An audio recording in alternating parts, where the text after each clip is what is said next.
a decade, Saturdays and Illegal Curve have been synonymous with one another. With insight, analysis, and interviews regarding the Winnipeg Jets, the Manitoba Moose, and all around the NHL, here are Dave Minuk, Ezra Ginsburg, and your host, Drew Mindell. The Illegal Curve Hockey Show starts now. Good morning, Winnipeg. Good morning, Manitoba. For all those joining us live this morning on our YouTube channel and all of our social media platforms, we say good morning, universe, and welcome to the Illegal Curve Hockey Show.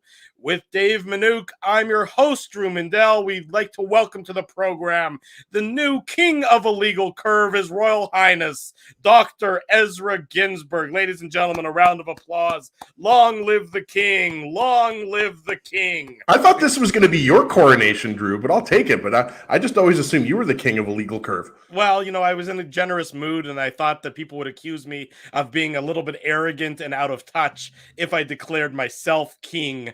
So I thought I'd pass on the honors to you. It's like that Twitter feed that's making random people premier for a day. I've been premier for a day. Dave's been premier for a day.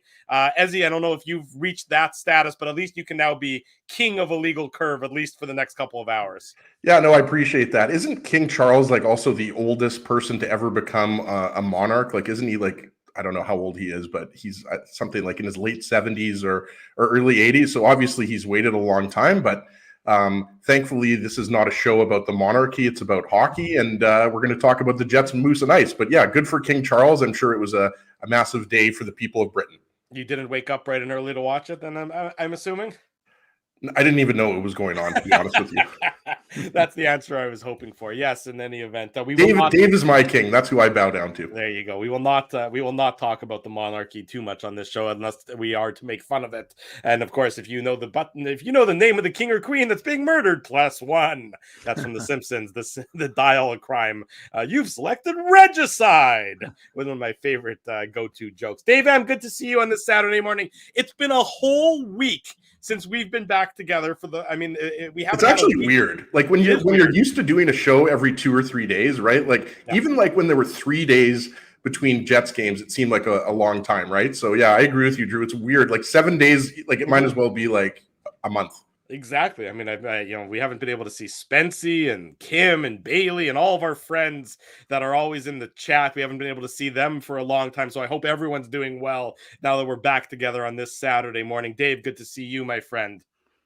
Drew, it's a good point. Actually, I was thinking about that yesterday. I was like, wow, it's crazy to think how you go throughout the season and it is show. Yeah. And then all of a sudden, as soon as we get into that off-season mode, suddenly it's once a week. It seems like it's too long in between shows. Maybe we need to bring back our NHL midweek on Wednesday nights just to make sure we're maintaining our connectivity, boys, because we shouldn't be losing that. When it takes 1 week in between shows, or hey, we could do a Moose post-game show starting tonight with Game 5 of their must-win, winner-takes-all final against the Milwaukee Admirals. Yes, we'll let you. We'll talk about the Moose later on in the show, and we'll let you keep abreast of all the details regarding the Moose. So Ezzy and I don't get divorced, but your idea about a midweek show is well appreciated, nonetheless.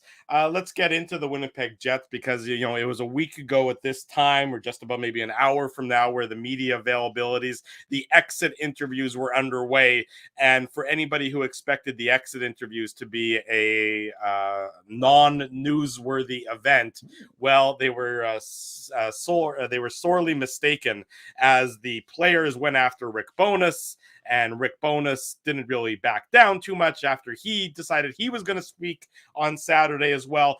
All in all, and nothing over the last week has made me change my mind.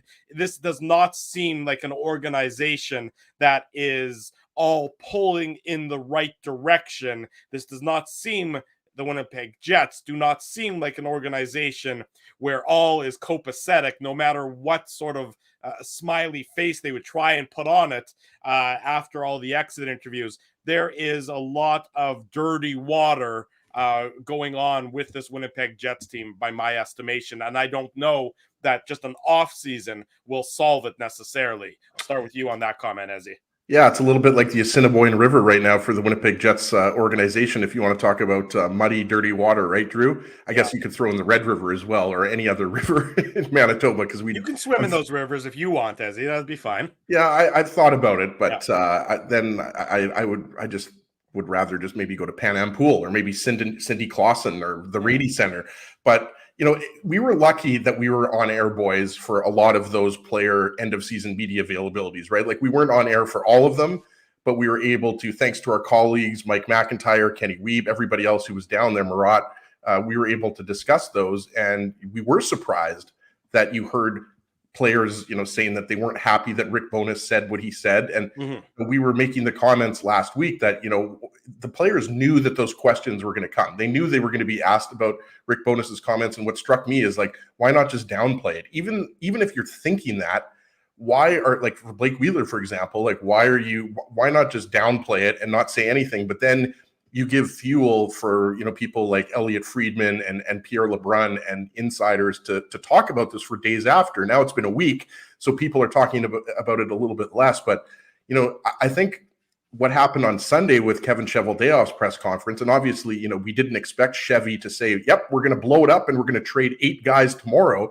I don't think, that was a surprise. But I think what was a surprise was that with Rick Bowness's comments, coupled with some of the Jets players saying that they weren't happy with Rick Bowness's comments, then Chevy essentially came up there and he said everything is fine, right? Like, if we had Shifley, if we had Morrissey, we could have won round 1. We've made the playoffs 5 of the last 6 years, on and on and on. And I think, that's what confused Jets fans even more, that you didn't really have, any type of direction or vision or even an apology coming out of Kevin Cheveldayoff. Obviously, True North came out with, the letter to fans from John Olford after the original email, which was just a PR nightmare, right? But that's confusing, Drew, is that you're seeing mixed messaging, right? Like, are there problems in the locker room? Are there problems with leadership? It seems like, according to Rick Bowness, there are, and then players are downplaying it.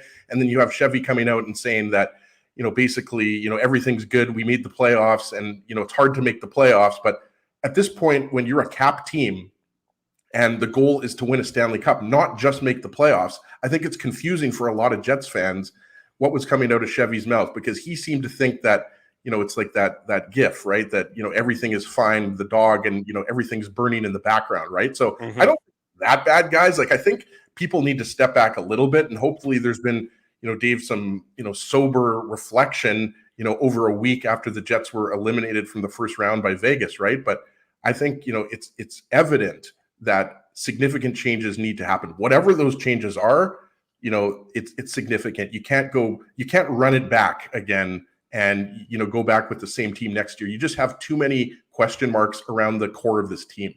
Dave, what struck me about, the last sort of week's worth of PR attempts from the players, from Rick Bowness, from management, from the corporate side of True North, is the phrase, the gang that couldn't shoot straight. Because it just seemed like there was no connectivity. There was no discipline in messaging. I mean, I can go back to my politics days, which is, a lifetime ago for me, but, message discipline is a huge is a huge necessity when you're trying to communicate with the public. And there just seemed to be absolutely no connectivity. You have that email sort of summarizing the playoffs, saying the Jets, had a lot of pushback except for that one game. And I'm like, so somebody, whoever wrote that and approved that, is throwing their head coach under the bus. And then you have that letter a couple days later from John Olfert. And I'm sure John Olfert is a nice man. I'm sure he's accomplished a great deal in his career. But how many season ticket holders or ticket buying public know who the hell John Olfert is? Nobody does. So it's just odd. There's no plan of action, as far as I can see, for what this organization is trying to sell to the ticket buying public. Wi-Fi for everyone. That's right. That's what they're trying to sell, Drew. I know. No, I mean, look, I don't think you're wrong, and I think it is amazing to me that last year, if folks will recall, Mark Chipman, the letter came from Mark Chipman, right. Whereas this year it's coming from the president and COO of True North, John Olfert. Who it's coming from is less germane to me than the message that it is attempting to convey. And I mean, this message, was a standard. It seemed like standard PR, right? It didn't seem very uninteresting to me, and it didn't do a great job selling to the fans that they were getting anything other than free Wi-Fi. And to be honest with you, like I was like, you're doing improvements to the building, but those improvements are going to make your organization money because you're improving the drink sales as far as the those types of environments. It's great, but that's good for you, right? That's good for your bottom line eventually. So yeah, you're making an investment. But what when you did it, if you recall, when the Jets said we're going to have a better Jumbotron, we're going to have more on ice displays like they've done, that's something that fans tangibly can understand. Free Wi-Fi for everyone is not something that is overly exciting, I think, to anyone who thinks, why do I need to go to a hockey game and need free Wi-Fi? I hear they're prepared for Y2K as well. So I thought when they said free Wi-Fi, they were trading for, what's his name from Montreal. I thought maybe that's what they were. That was kind of like a tell-esy, but regardless. People are going to be able to download songs off of Napster way quicker than I used to when I used to do my jewel case layouts and make mix CDs. If you want CSI Miami, you're going to be able to get it very quick without taking down the entire network, as the boys know what I'm making a reference to. But look, I think it's just the organization is flailing a little bit right now because they are in what's, as best I can describe it, as damage control. And the fact of the matter is that we see this because we, cover this team on a daily basis, and we post up on Instagram or on the Illegal Curve Instagram. We post it on our Twitter. We post it on our website, and you see the reactions, and the reactions from the fan base, understandably so, is one that is not very happy with the way the organization appears to be going. Now, one thing I'll say, I understand the damage control that Kevin Cheveldayoff was attempting to do on Sunday, morning of last weekend, because what's he going to say? Yeah, we're going to make all these changes. He's not like the asset's already damaged. He wants to just try and get the ship into port and get it repaired a little bit, get a little time and space so he can at least say, doesn't want to depreciate every asset that's in his arsenal right now that he's going to want to try and get rid of. So he's not going to say, you know what, the room was terrible, these guys are terrible, and they stunk, and they didn't meet the expectations of our organization. And quite honestly, like, it's easier to have Rick take the slings and arrows, whether you like it or not, than to have to turn it on your players. Which, I mean, again, my expectation, I think there's going to be big changes with this organization this year. I just don't think he's signaling that because he already knows, again, the NHL is the NHL. These guys all talk, right? It's like high school. So no, there's no secrets in these organizations. This stuff all gets out. But I just think that what he's attempting to do is try and do a little bit of, just to make this thing seem a little bit less poor for his organization. And then again, get some time and space, and then he starts to make some changes. Let's be honest here, Drew, just quickly. A lot of this, the end of season interviews, the letter to the fans, Chevy's press conference, let's be honest, it's performative. A lot of this is performative. What fans will really care about is if and when, because we do expect Chevy to make, some significant moves. It might come, around the NHL draft. And that's something that we're going to be talking about a lot leading up to the draft is, Pierre-Luc Dubois. We all remember what happened last year, right? And all the rumors swirling around Dubois, and, his bank was nice enough to give him, a credit limit extension and also take him to the NHL draft in Montreal. But I don't really take a lot of this stuff seriously, to be honest with you. This is all just for show. And what fans want to see is, are the Jets going to be going for it? And what stands out to me, boys, is that all of this indicates to me that the Jets are not rebuilding. Like, this is not going to be a rebuilding situation. And I know a lot of people want, 5 or 6 core players to be traded, but I think everything that is coming out of players' mouths or general manager Kevin Cheveldayoff's mouth or ownership, everything like that, I don't think, at least to me, if you read between the lines, it doesn't seem like this team is going to be, is interested in any type of rebuild. Okay, that doesn't mean that you're not going to see a guy like Pierre-Luc Dubois traded, Drew, but I just wouldn't expect Scheifele, Hellebuck, and Wheeler to be traded as well. Well, let me stop you there then. Then why would the results be any different next year? This core has been together. They've done the new coach thing with Rick Bowness, which worked for part of the year. I don't think that relationship can just be healed very quickly based on the comments from either of them. So what's going to change between now and the start of training camp that's all of a sudden going to make this a better team or put this team on a better path than they currently are? I mean, Rick Bowness made some very pointed comments. Was he wrong in his comments? No, I think they were accurate. But you know what the definition of a gaffe is speaking honestly. So he made a gaffe by speaking honestly. The players didn't like it because they're very sensitive and they can't acknowledge their effort for what it was. So I just don't know why all of a sudden this is going to be solved between now and training camp by bringing back, basically the same core group, the same coach who was obviously, his relationship with the players, in my estimation, would be poisoned to some effect. So why all of a sudden is September going to result in a big change and this team is going to be back on an upward trajectory? I just think they're kicking the can down the road some more, and I don't see any difference upcoming. Dave, you're shaking your head. Well, just because I don't think it's going to be the same team. I don't think they're running it back. I mean, running it back was okay last year. And look, it's all well and good to say, well, if you didn't lose Josh Morrissey and if you didn't lose Mark Scheifele, well, you did, and your team wasn't able to adjust and you lost. And I understand that's your top defenseman and top forward, one of your top forwards. It's not insignificant. But one, I guess it speaks to the depth of the organization. I mean, again, it's hard to eliminate two of those key pieces and suggest that it's not a big deal. Right. But ultimately, I think that the reality is fans aren't going to be like, oh, okay, cool, let's see another 82 games of a team that looked really good for the first few months and then stunk and then had to turn it on just to get into to squeak into the playoffs against a national team that traded away all their assets and still showed enough heart that, hey, you know what, we're going to push forward and try and see if we can do something that nobody's expecting us to. Now it helps when they have a goaltender of UC Saros's abilities, but I don't think you're going to see the same team next year. I really don't. I think that, again, Kevin Cheveldayoff doesn't tip his hand ever.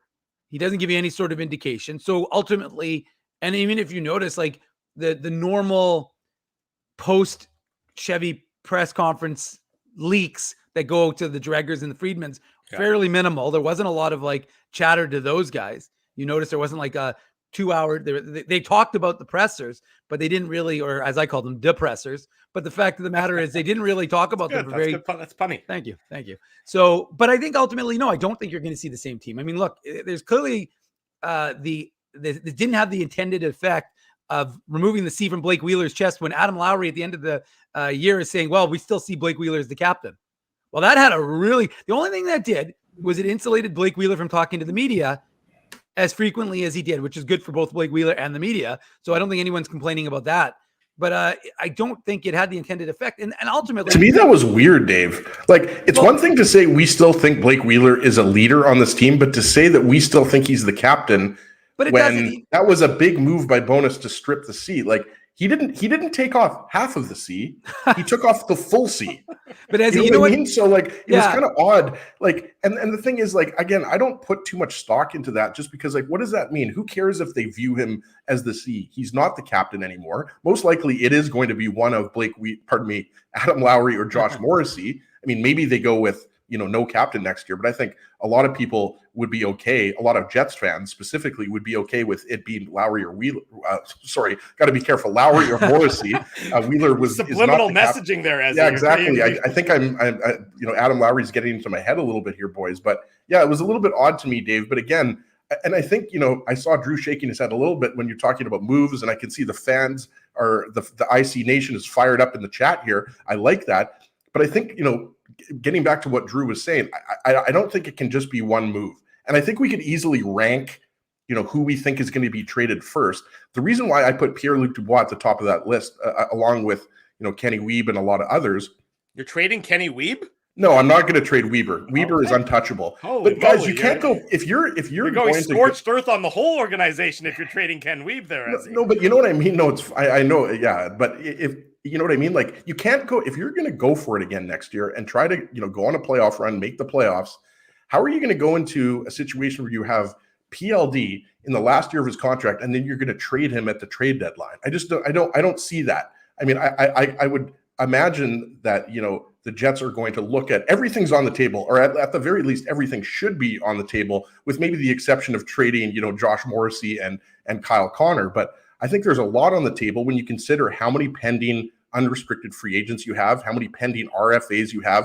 To Drew's point, there has to be significant moves. I look at the blue line, and I think you have several players that are making too much money. I love Nate Schmidt. I think Nate Schmidt is a great guy in the dressing room. We've had him on the show before, but I think you have to look at specifically Nate Schmidt, Brendan Dillon, Neil Pionk, who are all making, over $5 million a year. You have to improve that defense. I think we all know who isn't going anywhere. Josh Morrissey, Dylan DeMello, Dylan Sandberg, they're not going anywhere.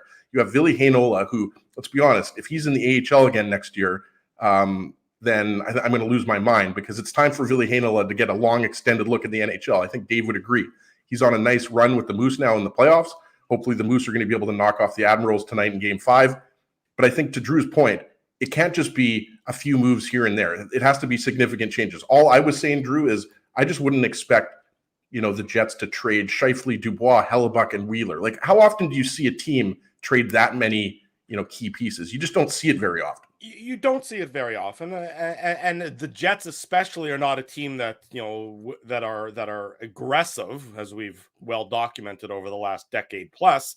I'm just still not, before you get even to the players, I'm not sure how you bring Rick Bowness back. I mean, given the aftermath of the end of the season here, unless you're, it seems incongruent that you would bring the coach back who just fired all these, strong worded comments at the players, and then the players, the same group of players more or less back, who just fired back at their head coach. I just don't see how that's going to lead to a culture of success within the dressing room when there's this animosity between coaches and players. And I know that animosity between players and coaches is not a new thing per se, but you also just saw what happened in Calgary, where the players basically just had a mutiny to get Daryl Sutter fired.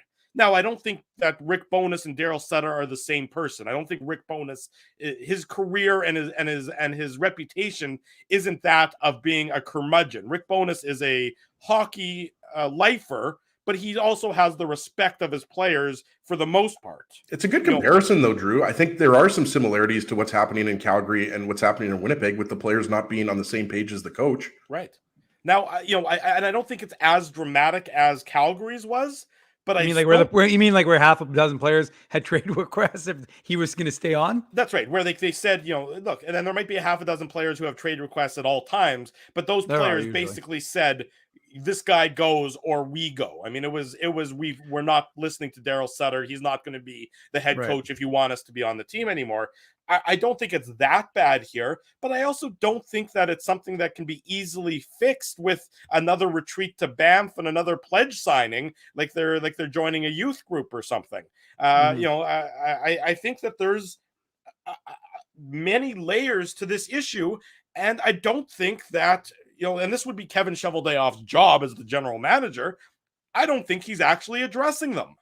I think he's just, kicking the can and, sniping with the media. I thought his press conference was embarrassing, and just in terms of the arrogance it displayed. You don't have to come out and, show all your cards, but a little bit of humble pie in that instance, I think, is called for, because you didn't actually accomplish anything last year, despite making the playoffs, where half the teams in the league make the playoffs. That's not getting a 50% success rate is not really what I would describe as something to plan a parade over, Dave. Except for his response to that Nikita Chibrikov question. That was a good question. Whoever asked that, very smart, very intelligent. But the fact of the matter is, Drew, that, look, this organization is in a tailspin, and it's appropriate to consider the Jets that right now that is the way things are going. And I will say the only pushback I would have on your point is that I think that there's a lot of time in the summer to heal these sorts of things. You can get past this. Look, Rick Bowness had one outburst in, 300 days of being the coach of this hockey team. He threw them under the bus, maybe one other time where he didn't like the effort from the team. But for the most part, he didn't exactly throw his team under the bus too often, and he was frustrated. He blew off his team, and it's not completely I think everyone understood it. The only disappointment, I think, in Jets Nation was the idea that he walked those comments back, and he didn't really to a full degree. Like, again, I was there listening to him speak on Saturday after our show last week, and he essentially just said, I chose my words improperly, using the word disgusted. But he didn't necessarily. How unusual was it? Rick Bowness wasn't supposed to speak last Saturday. Right. I also thought disgusted was probably the best word that he used, because If I was the Most coaching honest. staff and if I was the players, I would be disgusted. And then For I sure. think, Dave, sorry to cut you off. I was just Go going to say, ahead. I think that's what Jets fans were the most disappointed about, that there wasn't a lot of accountability coming from the players. Absolutely. I think that, and again, like I understand that you're professionals and that you have pride and that you don't want to have to be reflective and it's raw and da da da da da. But at the end of the day, like you didn't show up, you didn't play hard enough, you didn't win the games. And look, Vegas is a good team, but those, the organization isn't wrong. Like the Jets could have won those. Could have won, but the problem is, like, the only guy who really brought it was Blake Wheeler. Blake Wheeler was intense, but Blake Wheeler is, old by NHL standards, and he doesn't have, like, Blake Wheeler and Mark Stone. Those guys have intensity. The problem is Mark Stone is at the age that he can bring the entire team with him on his back when he shows that level of intensity. Blake Wheeler doesn't have that sort of same ability anymore to do that, and there were too many guys who were just passengers and weren't in it to win it the entirety of that series. And so, yeah, you fell short, but at the end of the day, this core has been together for 5 years, and obviously Pierre-Luc Dubois is a more recent addition to the group, but ultimately they've had a lot of kicks at the can with this group. And so look, the idea, like sometimes the questions that get asked of players are, in my mind, idiotic. Like asking players if they're interested in a rebuild. Why are you asking them that? What player in their fucking right mind is going to say, yeah, you know what? I love it. I love it. I want to be a last place team and shooting for draft picks when you trade away 3 of the top players on this club, including Connor Hellebuck. Like, don't ask that question. There's certain questions and certain guys will handle it better. Josh Morrissey, I thought, not in that respect, but in respect to another question, said, look, he answered it with aplomb and he just said, I'm not the GM. It's more a question for him than it is for me. But don't ask guys about rebuilds. They're not, again, we talked about this, Ezzy. We talked about this last week. It's like asking a guy about draft picks. And it's like, why does he care where the Jets finish for a guy who's not going to be on the team with him in 5 years? They don't. So don't ask a player. No player is going to say, yeah, I want to be part of a rebuild. All it ends up doing is creating this headline. The Jets are not interested in a rebuild. Well, duh. Like, no offense. It's the problem is it creates this stupid narrative that gets out there on Twitter and makes headlines, but it's stupid. It makes no sense because, of course, no player who's 25 to 30 is going to say, yes, I'd love to be part of a rebuild. I think it's a great idea. Now, if you said retool, it's a little different, right? Teams can retool. Teams can make changes. And the other thing also is, what are these guys going to say? Josh Morrissey is sitting there and he's like, he wasn't sitting beside Neil Pionk, but you're sitting beside Neil Pionk. You're like, yeah, you know what? That's great. Trade this guy. Get rid of him. Because that's what you're ultimately saying. You're ultimately saying, let's get rid of some of these guys who are on our team. No guy is going to do that. These guys all believe in loyalty. And that, just circling back quickly to finish my thought on Wheeler and the captaincy, that's why none of these guys are going to speak ill about it because they all don't want to appear disloyal. So Adam Lowry's not going to say, yeah, of course he's going to say that about Blake Wheeler. You know why? Because Blake Wheeler is still part of the organization. So as a result, these guys don't want to be disloyal to the guys they go to war with every single day. The media has to ask these questions. Sorry, Drew, but like Dave said, the media has to ask these questions, but you know what the answers you're going to get. And you're absolutely right. They're blown out of proportion. And that's why I said earlier that I think a lot of this stuff is performative. What fans really want to see is action. They want to see the GM, make some moves that's going to improve this team and move them forward, as opposed to just doing nothing like essentially they did last year, with the exception of a few minor moves, right? Like bringing in Sam Gagner, signing Saku Mandalainen and Kevin Stenlund and Kyle Capobianco. That's not going to cut it this year. Fans want more than that. Well, let's bring in Jim Toth from CJOB Sports as we're going to go commercial free in hour number 1 of the Illegal Curve Hockey Show on this Saturday morning. Jimmy, good to see you, my friend. How are Looking things? beautiful, JT. I'm great. How are you guys? No commercial free. I hope I didn't lose your sponsors.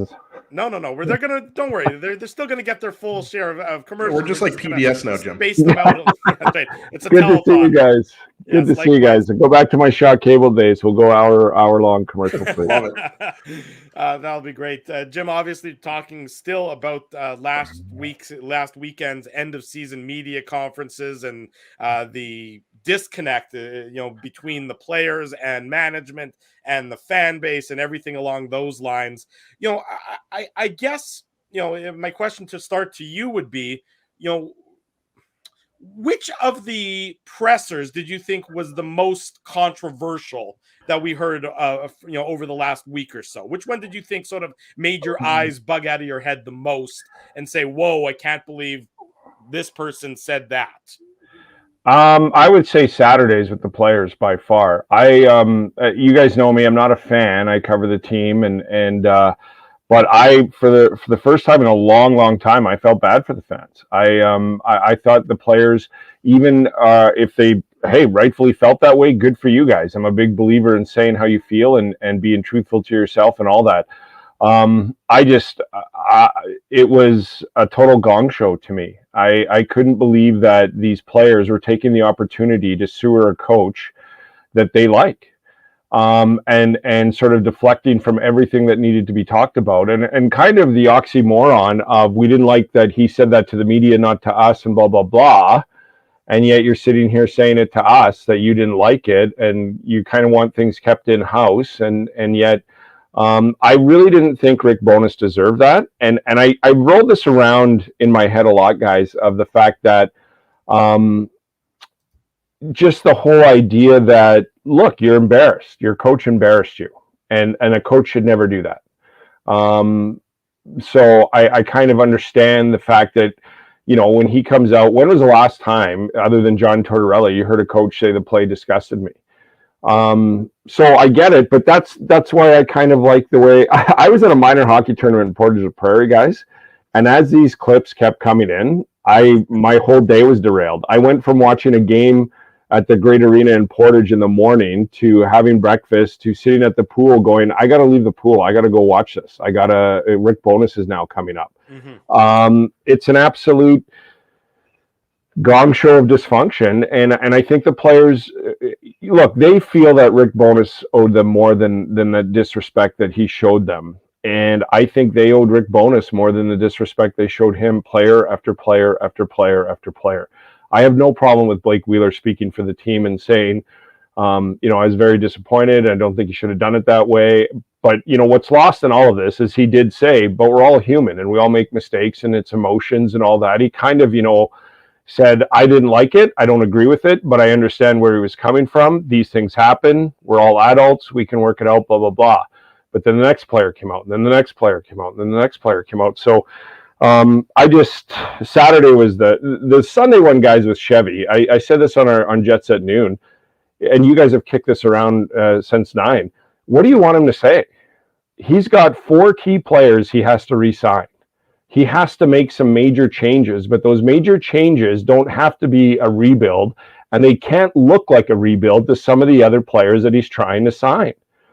I get it. Like, I understand why everybody in the media and everybody in the fans are upset that he never says anything and stuff. But the minute he comes out and says, well, we need to make some changes because we're not good enough, what's Connor Hellebuck telling his agent? Well, hang on, Jimmy. Let me push back on you a little bit there, because it's not that he needed to come out and say rebuild or anything that people, that at least from my estimation, were upset about. It's just I think it was the degree of arrogance that he still displayed in his Sunday news conference. There was no culpability. There was satisfaction for losing in five games in round 1 that I think turned most people off as much as it did.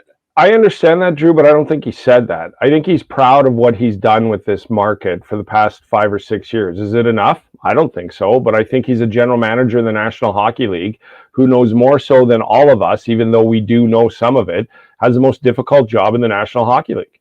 And he basically has this team in the playoffs 5 out of 6 years. Making the playoffs is hard to do. And if people think that, well, half the teams make it, okay, well then why is there so many teams that can't get in for 5 years in a row? Because there's a salary cap. And there's the idea that you can sort of the CFL this and turn this around in an off season, or the idea that you can do what the Chicago Bears are doing and absolutely gut everything all at once and be back in it within 2 to 3 years with 3 high draft picks does not work. You could draft Connor Bedard and 2 other first-round draft picks this year, and you're still not making the playoffs next year. And so this is sounding like a defense of Kevin Cheveldayoff, and I don't want it to be. I'm just saying I'm defending he cannot say anything, Drew. I think the minute he says, it's not good enough. What does that tell a player who's thinking of signing here? There's going to be changes. The minute he says we've had a good 5-year run, but we need to get better, needing to get better is telling Connor Hellebuck there's going to be changes. And I don't. So, and it's all up for interpretation. Like, that's my interpretation, right? I don't know, but I'm just saying that you kind of you're making changes. You are. You have a pecking order for what you want those changes to be, and you're probably quite well aware, even in that pecking order, it's not going to work out the way you want it.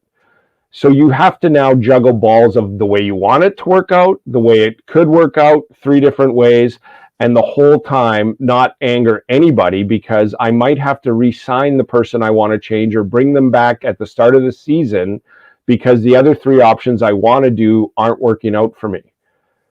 So again, I get it. Like, I was watching Cheveldayoff as well, and I don't know what people wanted him to say. And to your point, Drew, like, you can say exactly what you said. Look, it's not good enough. We got to make changes. If I'm Connor Hellebuck, I'm like, what are those changes?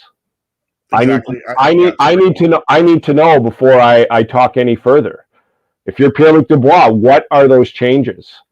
And I think the last thing, they should be involved. Like Blake Wheeler said, he signed, whatever many years ago because of the run of 2018. Mm-hmm. It looked good. It looked like it was on the cusp of these guys were entering their primes, and they went to the Western Conference Final. And that's why I had them beating Vegas this year. It wasn't about the fact that they were a better team. It was the fact that they were all 5 years older. Ehlers, Connors, Scheifele.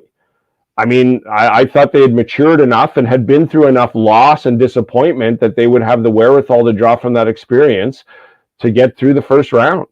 So I ran it through my head too. And I just was like, the minute I came up with 6 scenarios that I could say to the public and to the team. And there wasn't one scenario about what I would like to do this offseason or give fans hope that didn't come out with. I bet you those 2 players don't like hearing that.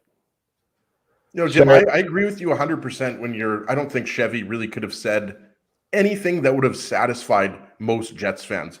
Put it that way. And I think, but he should, I get what you guys are saying and the fans. You would like to hear that first round playoffs isn't good enough. And what you heard was first round playoffs are an accomplishment. Mm-hmm. And this is how Chevy speaks, right? It's not an accomplishment. There's a ton of teams that would love to make the first round and have been trying for 4, 5, 6 years in a row now. Buffalo stands out in my mind. They would. I mean, Toronto won the first round, and I thought they were going to have a parade. The way Keith on the bench was going crazy, and the players, I thought people were crying. I thought babies were being named after Tavares. It's not. He's not wrong. It's not easy, and to do it this many years in a row. The problem has always been with me and most of the fans, I think, is the reason there's this fever and this passion and this anger around the Jets is they should be better. And I know people are going to say to me, paper doesn't mean blah, blah, blah. And I understand that. But you look on paper, this team should be better. And that's why I went with them this year. I didn't went with them winning the cup, but with the way the West was and wide open, I thought they could dance with 3 teams, including Vegas, and take them out. And I thought they could go toe-to-toe with the other 3. And they had just about as shot as anybody else. And they failed. And that's the other disappointing part of Saturday. Like, where is the I didn't like what Rick Bowness said. I thought that was unprofessional, and I didn't include it. But I'd also like to add, this is extremely frustrating. I think we're better than this, and we need to find ways to get over this hump. I'm not, satisfied with first round. I think that's the stuff you want to hear from the players, not the GM. Absolutely. And I think things were going really well for 3 or 4 weeks, right? Like, you bring in Nito Niederreiter. He was great right off the bat. Vladislav Nemestikov. Okay, he can play second line center. And to your point, Jim, and Dave and I, Drew picked the Golden Knights. So obviously Drew's the genius, but I don't think we were alone, right? It's not like only 3 people were picking the Jets. A lot of people thought the Jets could win. And we could sit here all day long and talk about, if Morrissey was healthy, if Scheifele was healthy, if they had Ehlers for all 5 games, right? But things were going well, and especially in that first game with the way the Jets played that shutdown defensive style in Vegas. But then everything fell apart in the next couple of games, right? And then there was that miraculous comeback in Game 3. But just getting back, I really want to ask you, I just want to throw this in. You're bang on. They're their own worst advertisement. They really are. You look at game 1, and you're not going to explain to me how that went off the rails that bad by game 5. And I don't care injuries or not. Like you're your own worst advertisement. The first 3 months of the season to the next 2, like if you didn't show us what you could be, well, I don't think people would be upset. Except Rick Bonus, you did, and you should be that good. Rick Bonus answered that himself. He said that when teams elevated their games, we wilted. I mean, that's basically what he said. If you want to paraphrase it, as the game got harder to play, we wilted. And that's the part of this I don't understand after this many years. And to your point, as in game 1, that's why I went with him. You went to Western Conference Final. You got knocked out. You waited for the result of game 1 to decide who you were going to pick, Jim. No, I picked him before. I picked him before because, I mean, this is the other thing. Like, this is going to sound like I'm bashing him. Not. You got beat by Laurent Brossoit.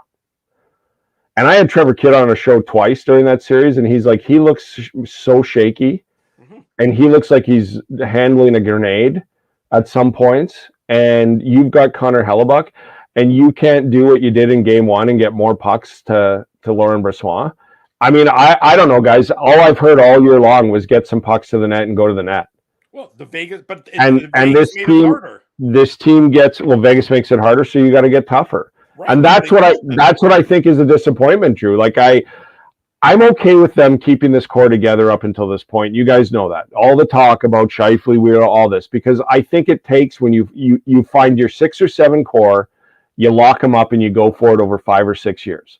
And in that 5 or 6 years, you're going to have some success. You're going to have some extreme disappointments. You're going to make the playoffs. You're going to get knocked out in the first round. You're not going to make the playoffs. You're going to have injuries in the bubble in the first game, and in your top 6, 2 of them, and it derails your series.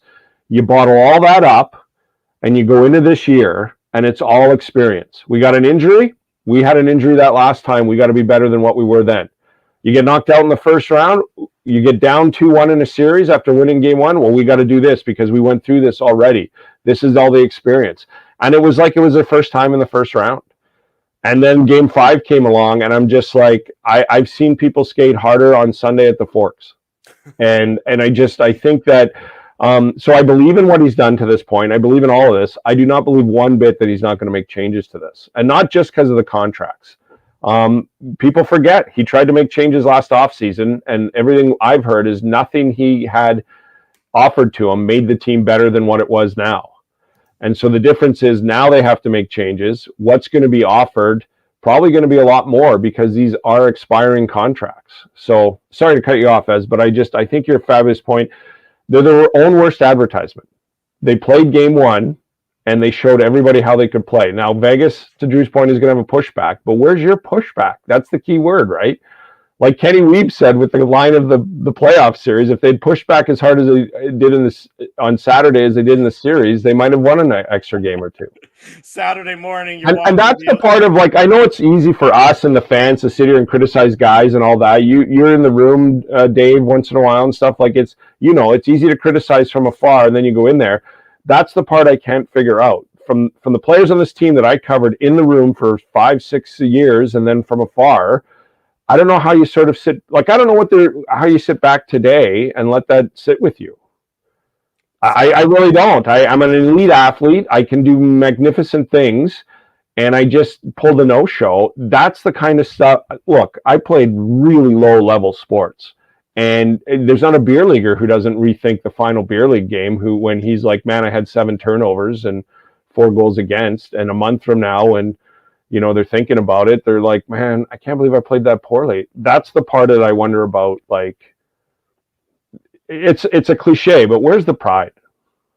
I'm sure the 3 of us have played lower level than your lower level of sports, by the way, Jim. Saturday morning, you're watching the Illegal Curve Hockey Show. We're live. Our guest is Jim Toth from CJOB Sports, discussing the Winnipeg Jets and their end of the season. I mean, I did play Varsity View A1 hockey when I was 16, so I just want to get that in there. But no, Jim, I got to ask you. I had the reverse, Ezzy. I went to an alumni soccer tournament for my college team about 12 years ago, and I had the tournament of our life, and we won against a bunch of 20-year-olds, and I have the regrets of I never played that good in college for 4 years, so I have that regret. Jim, you're aging like a fine wine. Aging like a fine wine. Yeah, smarter now, I guess. Yeah, The veteran guile is what brought you to the championship. Jim, okay, so there's so many guys that we could possibly talk about. I mean, everybody knows when you're talking about, the pending UFAs, pending RFAs, Pierre-Luc Dubois, Mark Scheifele, Blake Wheeler, Connor Hellebuck. And I've listened to you guys this week. You and Cam have been talking about it. And I think this ties into what we were talking about with, Chevy's press conference or Rick Bonus's press conference, the players. I don't think really anybody knows what the first shoe is going to drop. And I said this, right before you came on. I think, if some Jets fans are thinking that all four of those guys are going to be traded, then, that's absurd. You don't see, like, first off, I don't think Connor Hellebuck is going to be traded. That's my own personal opinion. I just don't see that happening at where the Jets are at right now. You just don't see Vezina caliber goalies traded every day. I think Pierre-Luc Dubois would probably be at the top of the list, and you can chime in and let me know if you think, or let us know if you think, Mark Scheifele is more likely to be traded. But just putting that aside, to me, and I've said this, and I might be a broken record here, but I look at that defense, and I think that to me would have to be up there in terms of priority. Like, I think the Jets, Josh Morrissey just had, and I think he should have been a Norris Trophy finalist, and you can throw that into your answer as well. But I think when you look at that Jets defense, for example, I'm a Devils fan, you know that, Jim. When I look at that Carolina defense with Brent Burns and Jacob Slavin, Brett Pesce, Brady Shea, Shane Gostisbehere on the third pair. Like, I look at that Hurricanes defense, and it's almost like in a different class. And yes, you could argue that you're picking one of the best top sixes in the entire NHL. But look, you can pick Boston, or you can pick even I would take Toronto's top six with Riley and Brody and Giordano and Liljegren, and it goes on and on and on. Luke Shen. But I'm looking at that Jets defense, and are you not seriously considering moving a Pionk, a Schmidt, or a Dillon to free up some space there? Like Ville Heinola. When is Ville Heinola going to get a turn? I guess I'm throwing a lot at you here, Jim. But I mean, I look at this Jets defense, and like everyone focuses on Dubois and Scheifele, but I look at that Jets defense, and to me, that has to be revamped big time as well. Well, look, you're right. And Paul Edmonds was on my show on CJB on Friday, and he brought up the point that, regardless of all the changes, everything else, there's some contracts due, and every one of those contracts gets a raise.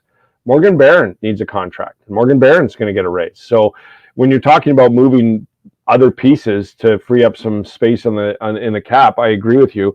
Brendan Dillon's a sought-after guy, man. I mean, that's the one name that I know that teams keep calling about. And I thought Brendan Dillon had a fabulous season. I thought he had an outstanding playoff. I really did. I thought he came to the forefront and stepped up when Josh Morrissey went down with some minutes, but he was the physical type of, like, playoff time is Brendan Dillon hockey, right? That's why you have him on the team and you need him. But so, guys, I don't know about Hellebuck. As shocking as some of the comments were, he spoke like a man who's done. And the reason I say that here, not that he wants to be, Connor Hellebuck loves it here. He's like Dustin Byfuglien. He likes fishing. He likes hunting. Likes the city. Likes the passion. Every time he's a star, he's got his little wrestling movie comes out. Like, he likes Winnipeg. I know that. I think he would resign here. But he spoke to me like a guy, and I'll reference the Patrick Laine deal. I think they've had discussions. And I think Connor Hellebuck's camp has said, I'd be open to it, and here's the number. And it's not a number that fits. And I think probably 10 million, right? And I would think 10. I would think 9.5 to 10. And personally, I'm a guy who I don't think you can do that with your goaltending. I think your goaltending total all in has to cost you $8, maybe $9 million. Speaking of the Carolina Hurricanes, right? Carolina Hurricanes, the Boston Bruins, look at the $10 million goalies like Sergei Bobrovsky. He's having a run now, but they've had their hands tied with that, and going forward are going to. Vasilevsky deserves it. There's not a goalie in the league that doesn't deserve it more than him, but it's costing them depth right now, right? Because it's not his contract so much as other guys came up, Sergachev and all these other guys that they locked up, and now your idea of having a Coleman or a Nick Paul, I know they locked up Nick Paul and stuff, but making those deals of coming in, your room's run out on those. And so now you're good for him, and he deserves it. Mikey Eyssimont is now your 2-year deal, because that's all the room they have left, right? Would they like to go get another veteran? Of course they would. They got to go with Eyssimont. And not that that's bad, but it's not the usual Tampa Bay thing because of their goaltending. So But I think the same thing happened with Patrick Laine. I know a lot was made if he wanted to be on the number one line. And at the time, he wasn't the number one right winger on this team. He just was not as good both ends of the rink as Blake Wheeler was at that time. But I just kept thinking to myself, man, if you would just wait, you will be the number one right winger probably a year ago. But I think he had a number, and I think he put the number out, and it just doesn't fit. And I think Connor Hellebuyck spoke on Saturday like a guy who's more than willing to stay, but this is the number. This is where it begins with. And I think they've had at least that maybe in January or something conversation.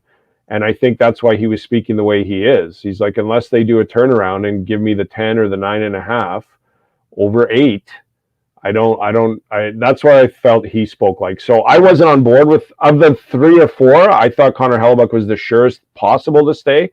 And now I'm not on board with that anymore. So, and then you go down the defense, Drew, and I think that, I think what's lost in this, we talked about this on Jets at Noon too, is there's this idea out there that you're going to trade these guys and get fourth liners back because they have to go in their contracts. That's not the case. If you're trading 2 number 1 centers like Scheifele and Dubois, you're going to get at minimum a second line center back.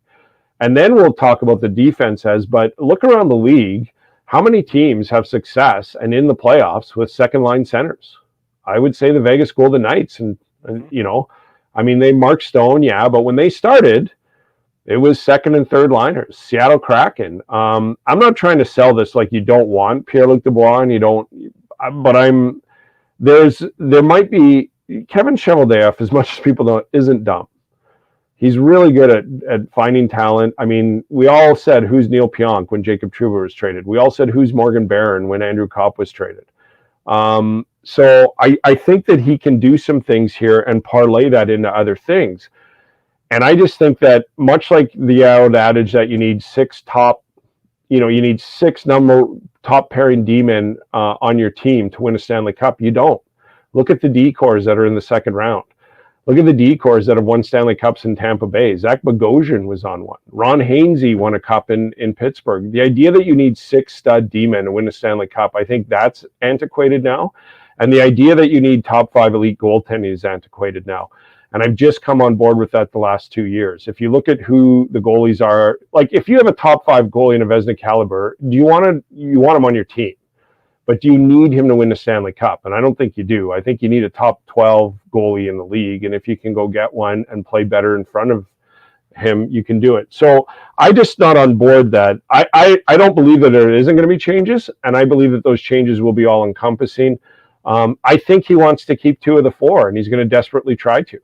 And I think on the D line, I think the Ville Heinola thing is awesome, guys. And I'll be quick with this one, but it's masterful what Kevin Cheveldayoff has done with this. He is going to play on the NHL when he's more than NHL ready on an ELC. And when I say it's not an actual ELC, he needs a contract and he has nothing on his resume. So what's he going to get? He's going to get a 2 to 3 year deal at maybe $1 million and a little bit. And then if he's like more than NHL ready, like we all think he is, then his next contract. And that's what Kevin Cheveldayoff will do. Jacob Trouba left after 6 years. The average salary they paid him was $3 million. A number 1 pairing D-man for 6 years at $3 million. That's what Ville Heinola is going to be. By the time his 6 years runs out, or 7 years, the most they're probably going to have paid him over the 7 years is $3 to $4 million.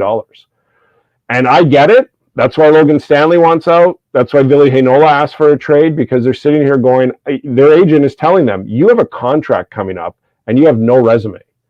I cannot get you anything more than 10, 20% more than what you're making. You need to ask for a trade. We need to get you out of here. We need to get you something on your resume and playing time.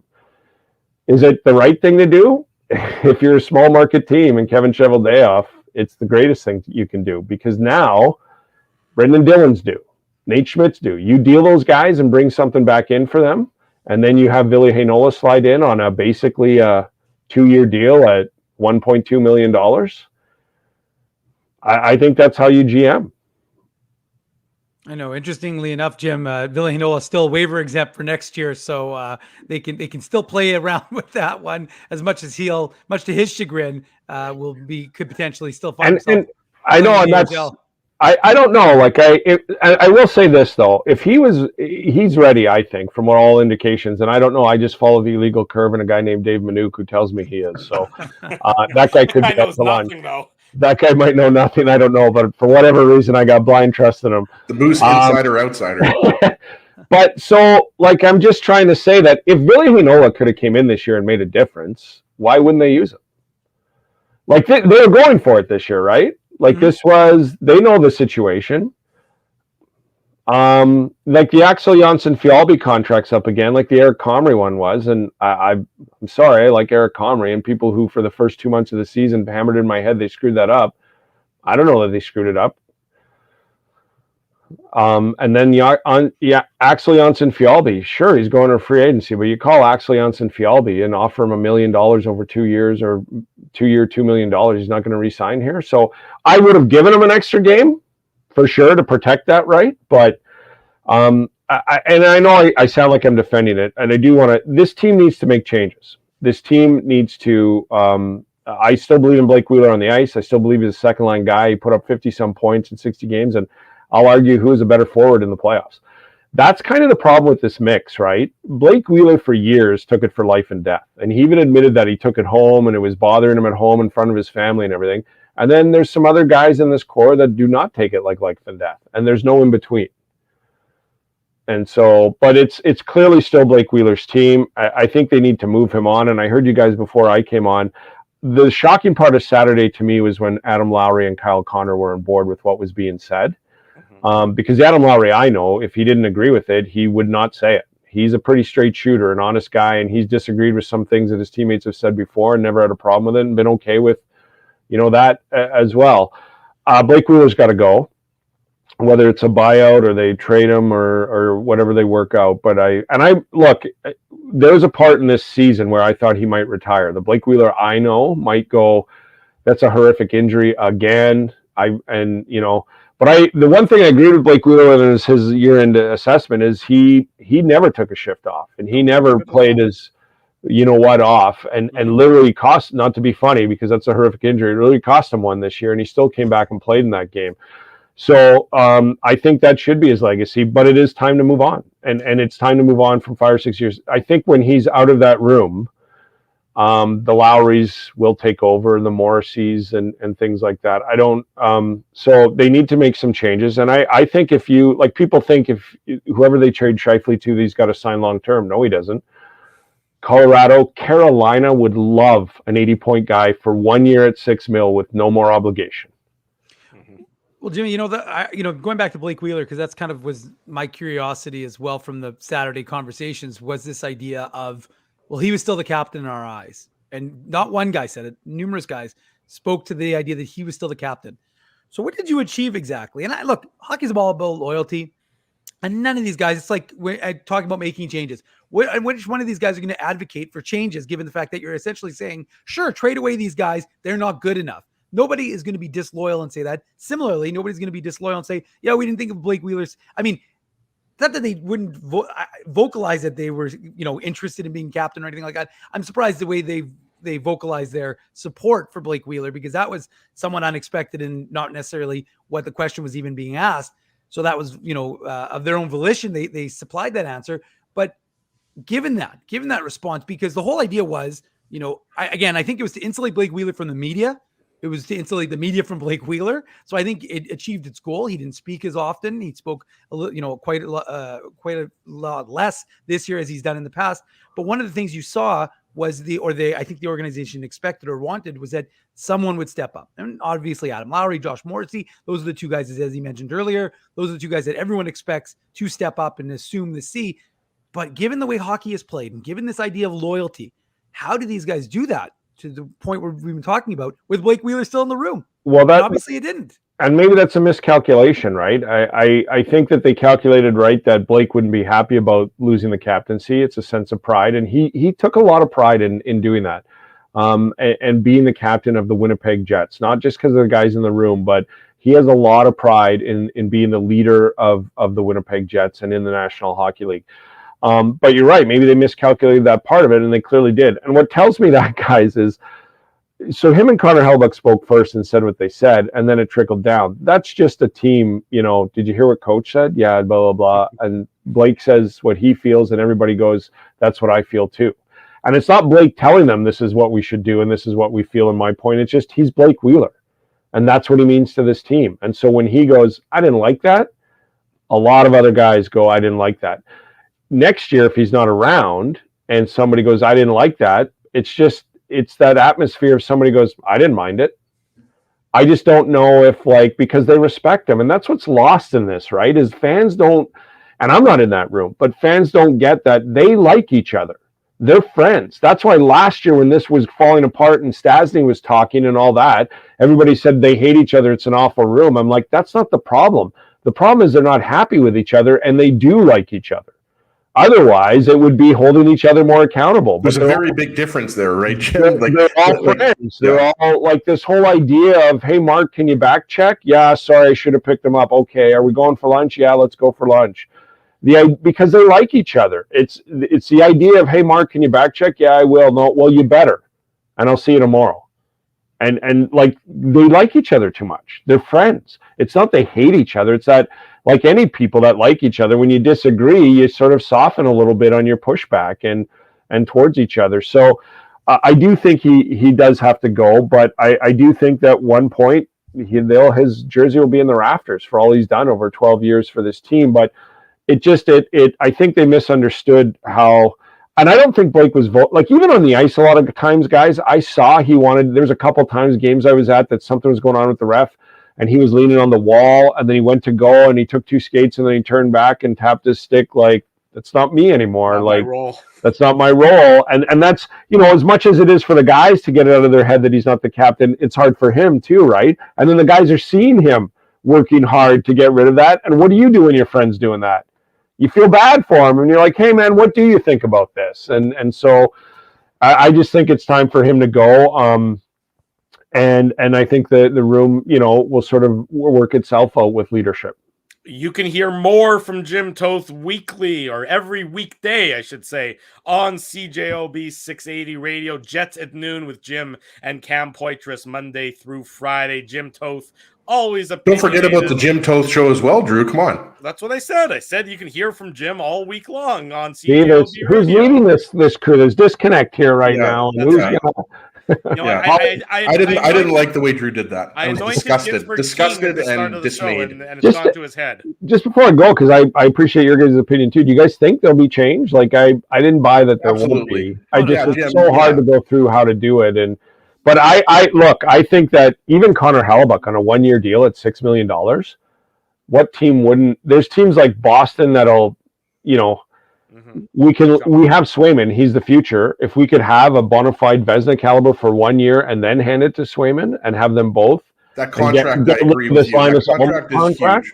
Talk about underpaid players. I mean, we could talk about this all day long about how Mark Scheifele and Kyle Connor and Josh Morrissey are underpaid, but I think probably at the top of that list is Hellebuck. I do think there are going to be changes, Jim. I just don't think that there's going to be scorched earth changes like some fans want.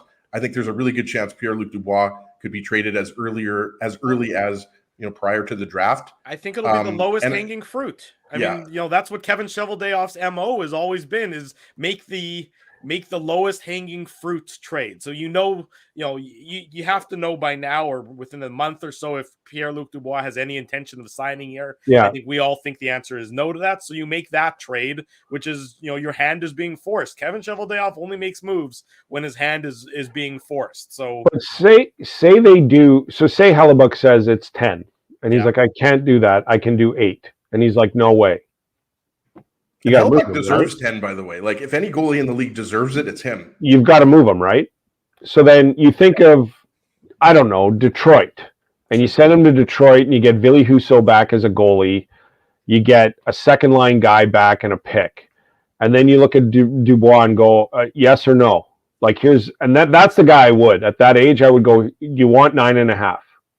Do you want it? Is he worth 9.5? I mean, so many games. You have to gamble. Absolutely not. That's too high. You have to gamble on it because somebody else is, and if whatever it is, 8.5. Sure, and if he says no, then whatever. Kirby Doc, Mhm. 2 picks. And then you come back and you have these 3 first-round picks. Can we get Wi-Fi as well, Jim, in that deal? And you get Kirby Doc, you got Billy Huso as a goalie, and you take those picks and you look to somebody like Carolina and go, what do you want for Shifley on a 1-year deal to score 75 points for you And you don't have get to you worry over the about hump, him playing and you defense. don't have to re-sign him. Well, And Ron Brindamore will rip his shirt off, and Mark will play defense because he's like, holy cow, this guy's gonna beat the wheels off me. Or he won't, and all the line mates and everyone around him will compensate for him. Right. Whatever. And the other thing is there's a guy named Paul Stasny there who might kibosh this deal and go, I wouldn't, whatever, I had to invest in a guy. But whatever. Like, I'm just throwing this out. So if you deal those 3 things, the return on itself isn't that bad. It's not number 1 centers, but it's number 2s and number 1 goalies. And then you have these picks that you can parlay into, let's go get this guy, that guy, and augment this lineup with Connor, Ehlers, Morrissey, Lowry, Morgan Barron. You got Nikita they just signed. You've got Cole Perfetti. Like, I'm just saying, I think like this team looks sexy on paper and it just doesn't perform. I think a team that looks much less sexy could perform better. Well, Jim, me and you know sexy. The bottom of the screen knows sexy. Let me tell you. Vegas's lineup with Eichel and Stone, fair enough. But anybody else in that doesn't look sexy to me. The Seattle Kraken lineup does not look sexy to me. The Calgary Flames lineup, like there's teams that you can sort of, I think you can augment this lineup and you might be giving up 20 to 30 goals a year, but you might be keeping out 40. And I think you can go forward that way. And that's why I don't think it's a rebuild or anything. And then, well, it's, does the general manager have does he have it within him to make those bold strokes that you just said? The wherewithal. Well, and it's got to be, the other thing is the guys like, so even if you call Detroit and you go down the list, then you got to eliminate the ones with no trades. And then you got to eliminate, and then you maybe talk to, like, it's just, it's tough, but I understand why people think Kevin Cheveldayoff never does anything. I think he does things when he wants to do them, not when he's forced to do them, but when he wants to. And when he even if you think he's been forced to, has it not never worked out? Well, that's the shining light for people to like he was forced with Kane. Mm-hmm. That's the force. There was no way at that point he was going to dress again. He wasn't forced with Laine, but his hand was being pushed, and he did okay. So I think that there's teams out there. I think that there's some smart moves. I just don't think it's a rebuild. I don't think Winnipeg can ever rebuild. They have to retool all the time. I agree with you 100%. That's the way he signs the contracts. Every 2 to 3 years, core pieces come up.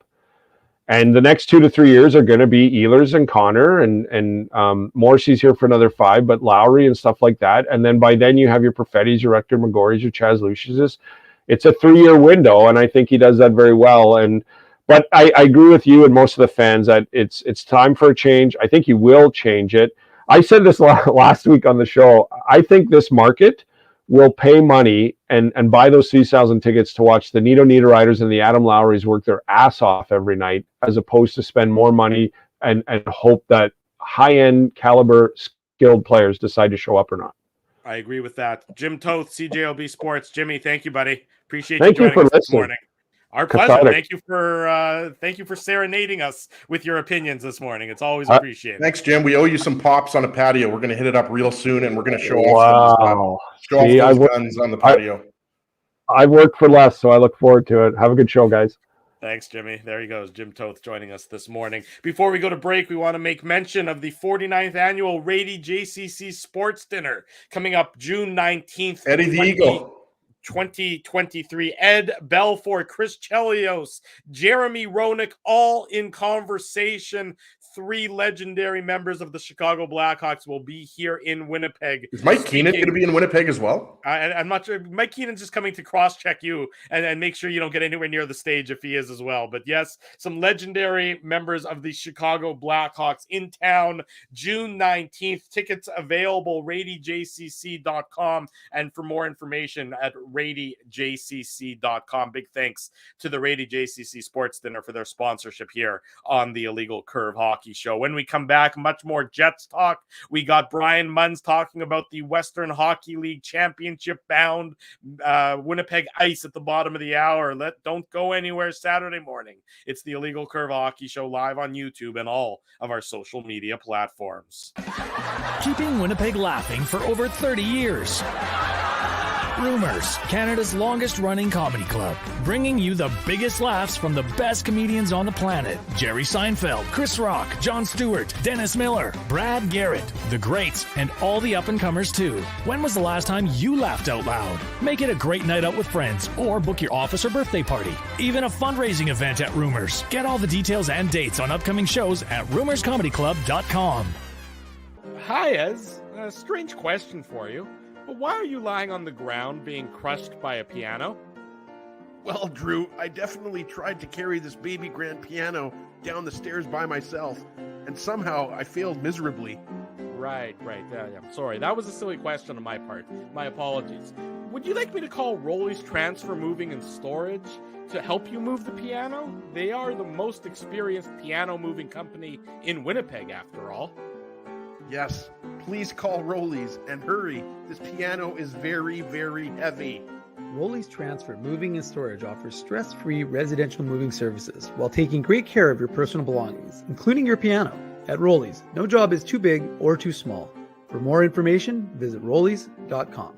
Hi, it's Drew from Illegal Curve here. Selling your home can be stressful, but it wasn't for me. Thanks to my friends at Zappia Group Realty, they made the process so easy. My home sold within 48 hours and with multiple offers. Zappia Group Realty took care of everything with their exquisite customer service and attention to detail. If you want to sell your home for more in less time, get started by talking to Frank and Mauro Zappia of Zappia Group Realty. Online at zappiagroup.com. Hey, Drew. Ezzy, whoa, what a smile! Yeah, I got my crowns done at Linden Market Dental Center, and they whitened my teeth. I see. They're so bright that every time I smile, they go, "We have hockey tonight. Do you have a mouth guard to protect those pearly whites?" "I sure do." Whoa, they even ting through the mouth guard. Linden Market Dental Center covers all your dental needs from restorative to cosmetic dentistry and will fit you with a sports guard for that active lifestyle. 877 Waverly, see lindenmarketdental.com. Boston Pizza harnessed Fanalytics to help optimize no-look dipping. Ooh, making adjustments so you can stay focused on the game. The playoffs at Boston Pizza, powered by Fanalytics. Welcome back Saturday morning. It's the Illegal Curve Hockey Show. We're live on our YouTube channel and all of our social media platforms. How do you like that? 75 straight minutes of hockey talk to start the show. Jim Toth, always loquacious. That's nothing, Drew. Remember the time, of course you do, you were there. Remember the time when we couldn't go to break? I'm pretty sure we did like 2.5 hours straight. I don't even know how that was possible, but I remember we couldn't go to break. There were some technical difficulties. This was back I believe that was at the old radio station. Yeah, that was Rory McGoran. Shout out to Rory McGoran, who's with the Humboldt Broncos now, play-by-play voice for the Humboldt Broncos. I remember we couldn't go to break. That was fun. 75 minutes. Jimmy was going to the buffet today, boys. It's true. I have my buffet as closed sign here. I should have brought it up. So that might be reserved for Kenny. We'll have Mr. Weeb on the show coming up in the next couple of weeks, I'm sure. But yes, I remember that as the entire, just to tell you what the quality of programming and quality of equipment we were dealing with our friends at Bell Media. The entire thing just shut down and nobody could do anything in terms of setting it to break or playing any audio. It was just us talking nonstop for hours on end and then a few years later they literally shut us down. Yeah, exactly. So it was just thanks again for that, Bell. Yeah, it was a precursor to the inevitable end, but that's okay. Gentlemen, so much hockey talk, so much Jets talk to continue. Let me ask you guys this: everyone knows. Yes, the Devils are going to come back and win the series. I don't think they are, but everyone knows the priorities for this team, or what's front and center, at least facing this Winnipeg Jets team this offseason. From your perspective, if you had to rank the priorities, what's a top priority? I knew it was coming. I told Dave I knew this was coming. This is such a classic Mindell question, but yeah, I mean, go ahead, finish, Drew. But I think everybody knows where I'm going to go at least. I was finished, but I wanted to hear from Dave first for once instead of you, King Ginsburg of Winnipeg. So, Dave, you can start the conversation because Ginsburg's talking too much. Well, that's a good question, Drew. Thank you for throwing it to me first. It's a rare honor to be the first to join the buffet. I'm already plotting the overthrow of the Monarch. Not having Ezzy's sticky fingers grabbing the chicken already out of the buffet and then touching all of it. And anyways, look, I think the number one priority for this Jets organization is figuring out the direction you're going to go, figuring out which way you want this to look. And ultimately, I think the biggest, probably not necessarily a disservice, but I think the biggest problem for this Jets team scheduling the meetings the way they did was I think they needed to have Kevin Cheveldayoff needed to have a conversation with his top 4 to 6 guys and say, this is the direction we're taking with this organization. So everybody would appear to be on the same page. And I think that's the problem. That was the message that came out from the organization, from the player story last week, was nobody really knew the direction of this ship. And to me, that's a problem. When you have a team and you have players, and these are all players who have been in your organization for years, and they're like, well, if it goes this way, then no, you should know that this is the direction of the team. Unless you've been told otherwise, then this is the direction. Everybody is pulling in this one direction to go to this destination. But it didn't seem like that was the message. It wasn't a unified message. It was more of a, an uncertainty. And obviously things can change. Just because you say this is our plan, it doesn't mean you have to adhere to that plan and you can't amend it accordingly, based on changing situations.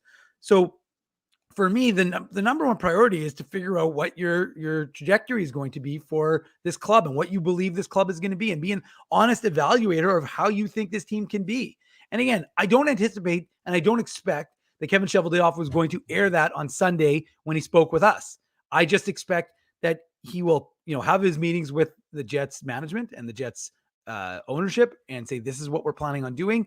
This is the path I've charted for us, and then go with it and try and adhere to that. And so, look, they're going to have to figure some things out, because what you can't do from an organizational standpoint is poor asset management.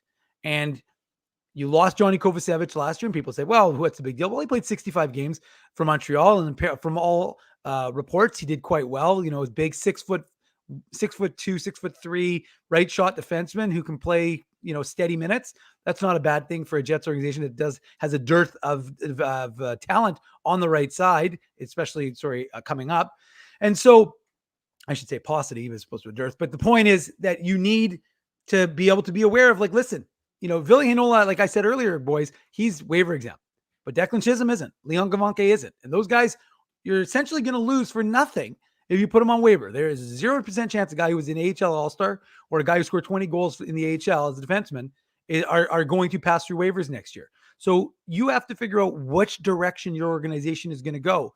And the idea of allowing the Blake Wheeler situation to manifest itself, and ultimately that failed. That failed as an organization, because the entire team, even if they didn't really believe it, still said they still see him as just the captain. So you need to resolve that situation, figure out how that's going to be. And again, we don't believe that Blake Wheeler hasn't done everything he needed to do on the ice for this team in order for them to win. The guy, you can accuse the guy of being a lot of things, but his desire for winning is to me at least, again, how he gets there is one thing, but there's no question. You can't question the guy's passion and desire to be a winner. And so I think ultimately you have to resolve that situation with Blake Wheeler, and you have to figure out what the path forward is going to be with Connor Hellebuck. Because ultimately, look, Dominic DiVincentis, who is, ripping it up in the OHL, his North Bay Battalions won Game 5 yesterday over the Peterborough Petes, so they're potentially going to be in the OHL Championship if they can win Game 6. He looks OHL Goaltender of the Year last week. He looks really good, but he's a ways away from being a ways away. He's not in the NHL anytime soon. So the fact of the matter is, you need to figure out what your goaltending plan is going to be, because you don't have a tremendous amount of depth in that position. And you're sure you can acquire guys, of course, but you're not going to acquire someone Ezzy and have that plus the same D core. Because you're right, I'm with you. I think that if you could improve this D core and do that through maybe, changing some of your forward depth, you're going to have to do that. But ultimately, to me, if you're going to say, what's your top priority? It's figuring out the direction and then charting that path. And I think it'll be Blake Wheeler, number 1, Connor Hellebuyck, number 2, Pierre-Luc Dubois, number 3. That's who you think is going in that order you expect to be traded, Dave? Not traded necessarily, but resolved in some capacity. So you're going to figure out that situation. I think Blake Wheeler, you're going to figure out what your path with him is going to be, whether you're going to do a buyout, because if you buy him out, you're going to free up some money for next year. So it'll be an opportunity there to have money to use elsewhere, boys. And then Connor Hellebuyck, you have to figure out what you're going to do, because as you said it on the show earlier, you're not going into next year with all of this uncertainty and all of these guys in the last year of their deal. So you have to resolve this, to me, before our favorite time of the year, Enzi, before our favorite time of the year, which is the draft. Yeah, and by the way, if Chevy does trade Connor Hellebuyck, could you please do it, Chevy, on a Saturday around 8:30? That would be great for us. But going back to what you said, and you're right, Dave. Like the direction and the vision, I think we're going to find that out, probably sooner than some people think. But I still think, and look, I think there was a good chance Pierre-Luc Dubois is going to be traded even before that performance in Game 5. But to me, that sealed the deal. And I don't know if he's going to be traded, at the draft, or if he's going to be traded in the summer. Look, nobody really knows at this point, because we've never had this, guys. In the 12 years of covering this team, we've never had a year in which we expect, 2 top line centers, the Jets franchise goaltender, and the Jets franchise player, who Jim mentioned. Like one day Wheeler's name will be hanging, beside Thomas Steen and Teemu Selanne. He's had that big of an impact. No player has had, maybe with the exception of Connor Hellebuyck, nobody's had that big, as much of an impact on Jets 2.0. But going back to what I said before, Pierre-Luc Dubois to me makes the most sense, just because, this has been lingering on for some time now, guys. And we don't know how close the Jets were to trading Dubois last year, but I just don't think that you can go, into August or go into September without having that situation resolved. So I still think he's the most likely to be traded. And in terms of the other players, I have absolutely no idea. Like, could the Jets look to move Mark Scheifele? Sure, but it's just like, how hard is that trade going to be? Because I don't think you can trade Mark Scheifele for anything but a top 1, top 2 center. So it's really hard to say. But I think going back to kind of what we were talking about before, there's more to it than just the core 4. Like the defense needs improvements. I think the bottom couple lines need improvements, right? Like when you're talking about, Axel Jonsson-Fjällby, or you're talking about Kevin Stenlund or Saku Manalainen, and I think Stenlund, if I'm not mistaken, is a pending RFA as well. I'd have to check. I don't know if he has another year on his contract, but Manalainen is an RFA. There you go. So, I mean, there's a lot of guys. And Manalainen's UFA. You're right. So Manalainen's, but they're either UFAs or RFAs. So what's your fourth line? What are any of these guys coming back? Is a Carson Kuhlman coming back? No. Is he a 13th forward? Like you're going to have Chevy has a lot of work to do beyond just whether or not he's going to trade Dubois, Scheifele, or Wheeler. Look, the bottom of the roster, and I mean this shouldn't be. I mean, it's something that the Jets need to address, but the bottom of the roster clearly isn't up to snuff compared to some of the other playoff teams and the contributions they're getting from the bottoms of their roster. I mean, by the way, when Mikey Eyssimont signs for 2 years in Tampa Bay, look, we thought it was a mistake for the Jets to lose him for nothing to begin with, and then Tampa makes a 2-year commitment to him. Doesn't that just scream that they've made even a further mistake, just given that, strictly based on the track record of the franchise, if Tampa Bay is making a 2-year There's no doubt. That's a shame. That I mean, we talked about it early on in the season. Eyssimont was one of the most impressive Jets in the bottom 6, right? Right. So, I mean, look, we have to move on, right? Eyssimont's a member of the Lightning organization, but you're absolutely right. And Johnny Kovacevic as well, right? Like Kovacevic would look good as your, bottom pairing right shot defenseman or your 7th defenseman, whatever you want to say. Like, and again, to throw out another name, Logan Stanley, we know he requested a trade. Is Logan Stanley going to be back with the Jets next year? I wouldn't be surprised if he's a guy that gets thrown in a trade. Well, he's RFA as well. I mean, again, he is with minimal leverage or anything along those lines. But I mean, those are the small potato issues. Yeah. When there are huge matzo balls that need to be addressed first and foremost. And it's to me, I just don't know how Pierre-Luc Dubois can still be a member of this team. It just there just doesn't seem to be any path to it. He doesn't want to be here. I mean, and I don't know that for fact. He hasn't told me, but you can read the tea leaves and everything else. It seems like that's sort of priority number one. And then Connor Hellebuyck, you have to figure that one out as well. I mean, there's so much about this team. that's unanswerable so far. And the problem is you have a general manager who's tasked with figuring all this stuff out.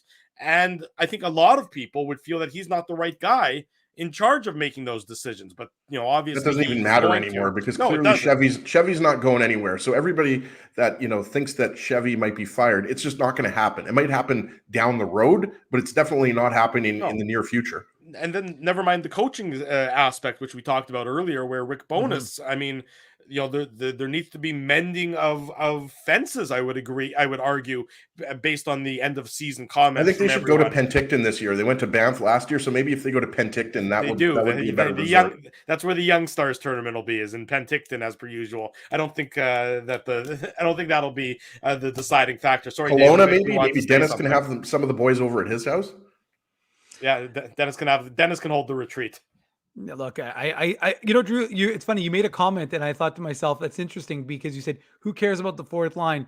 But wouldn't the Jets be a different club if they actually had who cares about the fourth line? No, but you just said it's small potatoes. But what I'm saying is, wouldn't it be interesting if the Jets were finally a team that actually had a fourth line that had an identity?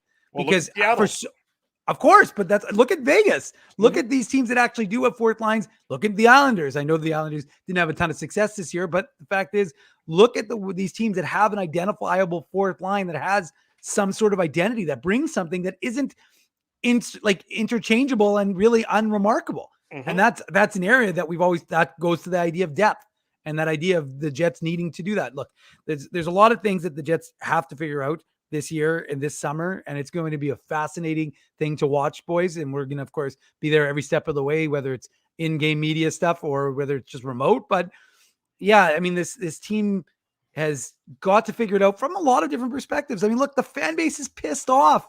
We post this stuff, and like I said, like the comments, boom, boom, boom, boom, boom. You see them. These aren't just yahoos who have nothing better to do. These are the people who buy your tickets and who support your product. Listen to the fans. The fans know. I'm not saying that you have to listen to the fans when it comes to hockey decisions, but ultimately, if you want the fans to spend the money on your product, then you need to do a good job of selling your product to the fans, because it's no longer the idea that, hey, the NHL's back in Winnipeg.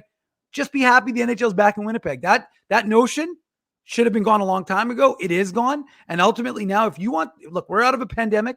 It's, it on the front page of today's paper. It says it is over. Sure, that's great. But it's not over. Is that actually on the front page of the paper? Yeah, because the WHO declared. Yeah, because whatever. The point I'm making, we got to go quick because Brian's going to be on soon. The point I'm trying to make. Over. The point I'm making is that it might be over. The ramifications of it being over aren't necessarily the case. People are still struggling financially. So you want people to put their money into. Not me, Dave. I just bought a Lambo. No, I was never referencing you, the king. Don't worry about that. But the fact of the matter is a lot of people are struggling. And so if you want them to put their money into their entertainment dollars into your product, entertain them and be honest with them and give them what they deserve, at least in this market. I would agree with that. Exactly right. It's at some point in time, you need to do something for your ticket buying public. And that's where the Jets failed so miserably last week with the exit interviews. When we come back, the Winnipeg Ice are off to the Western Hockey League Championship. Get ready for Munsey. We talked to Brian Munz about the Ice. He's the voice of the Ice. We talked to him up next. You're listening to the Illegal Curve Hockey Show Saturday morning. We're live on all of our social media channels. Keeping Winnipeg laughing for over 30 years.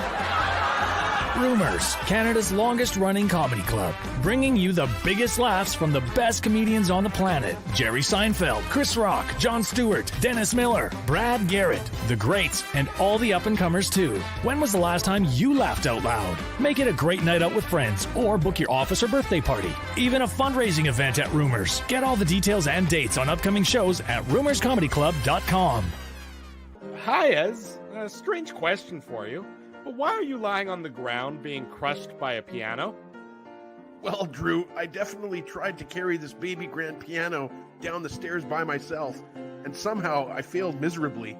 Right. Yeah. Sorry, that was a silly question on my part. My apologies. Would you like me to call Rolly's Transfer Moving and Storage to help you move the piano? They are the most experienced piano moving company in Winnipeg, after all. Yes, please call Rolly's and hurry. This piano is very, very heavy. Rolly's Transfer Moving and Storage offers stress-free residential moving services while taking great care of your personal belongings, including your piano. At Rollies, no job is too big or too small. For more information, visit rollies.com. Hi, it's Drew from Illegal Curve here. Selling your home can be stressful, but it wasn't for me. Thanks to my friends at Zappia Group Realty, they made the process so easy. My home sold within 48 hours and with multiple offers. Zappia Group Realty took care of everything with their exquisite customer service and attention to detail. If you want to sell your home for more in less time, get started by talking to Frank and Mauro Zappia of Zappia Group Realty. Online at zappiagroup.com. Hey, Drew. Ezzy, whoa, what a smile! Yeah, I got my crowns done at Linden Market Dental Center, and they whiten my teeth. I see. They're so bright that every time I smile, they go... We have hockey tonight. Do you have a mouth guard to protect those pearly whites? I sure do. Whoa, they even ting through the mouth guard. Linden Market Dental Center covers all your dental needs from restorative to cosmetic dentistry and will fit you with a sports guard for that active lifestyle. 877 Waverly. See lindenmarketdental.com. Boston Pizza harnessed Fanalytics to help optimize no-look dipping. Ooh, making adjustments so you can stay focused on the game. The playoffs at Boston Pizza, powered by Fanalytics. Bottom of hour number 2. Welcome back to the Illegal Curve Hockey Show. Drew Mindell, Dave Minuk, Ezra Ginsburg with you on this Saturday morning, and we're pleased to welcome to the program the voice of the Winnipeg Ice. He looks like he's a coach getting ready for his press conference. Brian Munz joins us on the show. Munzie, good morning. How are things? None of you three will start game one. Let's just clear the air right now. That we wouldn't expect anything different. Might want some size of Ezzy on the back end, but he's not quite Yeah, I got that buff type of weight. There you go. How are you, man? We're doing well. How about yourself? Good. It's great. Good. You're getting ready. You got a championship series coming up. That's got to be pretty exciting for you and the rest of the team at the ice. Yeah, it's what they've built for the last number of years, right? And it's been a process all the way through. And you think back, and obviously I wasn't around this team. It's only been 2 years for me, and how fortunate to be around a club that's won 50-plus games on back-to-back seasons and get a chance to be into the final two now and wait to see if it's Seattle or Kamloops. But, yeah, it's been a ton of fun. Great group of kids. Obviously, the coaching staff and management have put something special here together in Winnipeg, and I know the city's excited about game 1 and 2 coming up this weekend. So it's a great time of the year. Yeah, so a big gap. Obviously, the Ice took care of Saskatoon in 4 straight. Really a dominant, dominant effort in winning those 4 games. How is the gap between the end of that series and then the upcoming start of the Western Hockey League Championship? How's the team sort of been filling that significant gap between games? Yeah, I think they learned, Drew, from round 1 against Medicine Hat. Obviously, they were able to eliminate a Tiger Club in 4 games who's up and coming and obviously are going to be a great team in years to come. But Winnipeg and Medicine Hat were kind of at 2 different ends of the cycle right now. And, boy, they've got some young talent that's going to be fantastic to watch here in the future.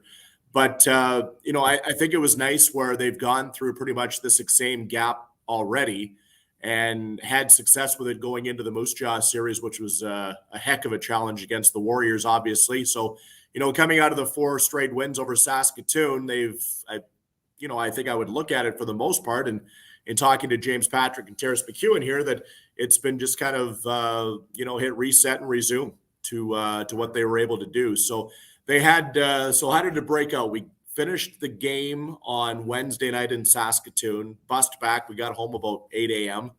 I think it was right around 8 o'clock in the morning. We traveled through the night, obviously. They had Thursday and Friday off where you could just kind of get yourself away from hockey a little bit. And they're on the ice at practice here as we speak right now. That's why you're stuck with me and not one of the players. We're happy to have you on, Lindsay. There you go. Got to ask you about Matthew Savoy. There's no shortage of players on this team that we could talk about. But right off the bat, I mean, his numbers in the playoffs are Connor Bedard-esque, and I don't think you or anybody else in the Ice organization is surprised. He was a 9th overall pick, Buffalo Sabres. He's one of the best young players out there right now. But just how impressive has he been? I mean, he was great during the regular season as well, but he's just elevating his game to a 2-point per game level. Yeah, he's the real deal. And, I think the best part about this group right now is it's not just one player. Like, we're not going to go through all the lines because it's that time of the year. But I think overall, when you look at the elite that Matt and Jake have been able to build with this roster right now, Savoy, Geeky, Benson, Ostapchuk, Peterson, McLennan, the list goes on as to the players they have right now. But if you want to single out the year that Matt has, and, the Buffalo Sabres have spent a lot of time in Winnipeg here this season. Adam Mayer's been in town a ton. They've had some other pro scouts that have spent a lot of time involved in their player development as well. And it's the same as Arizona with Connor Geeky. The Ottawa Senators have been around for Zach Ostapchuk, obviously, and Carson Latimer. We've seen, some of the Minnesota guys. Matt Hedricks, the former Jet, spent a ton of time here around Carson Lambos. So it's been intriguing to watch. And I guess the cool part for me, and this isn't about me, but I've seen, the NHL level and I've seen the American League. So I've kind of seen what is coming up for these guys. So to watch it kind of now from the ground up, it's really cool. And being, a member of the organization, I'm the guy that sets all this stuff up for them. So I see kind of what they're going through behind the scenes compared to just kind of waiting on the outside for a player to come out for an interview. And where I'm going with this is to watch Matthew and Connor and Carson and all these guys develop both on and off the ice, right? Because there's a ton of stuff that goes on with these players, especially at this age. Like, we've got to all remember, these are 16 to 20-year-old players, right? Like, when we look at the Moose or the Jets or whatever pro organization you're a favorite fan of, all of those players, by the time you see them, have gone through this already. Where now and they're managing school and college studies and all that kind of thing. So it's been really neat. But yeah, Matt's brought his game to just the next level. I think once World Juniors came to an end and he wasn't involved in that program for this year, we haven't talked a lot about it, but I think it's fair to say that he wanted to prove everybody. And hey, let's be honest, Canada won, so you can't critique what they did. We probably had 3 teams.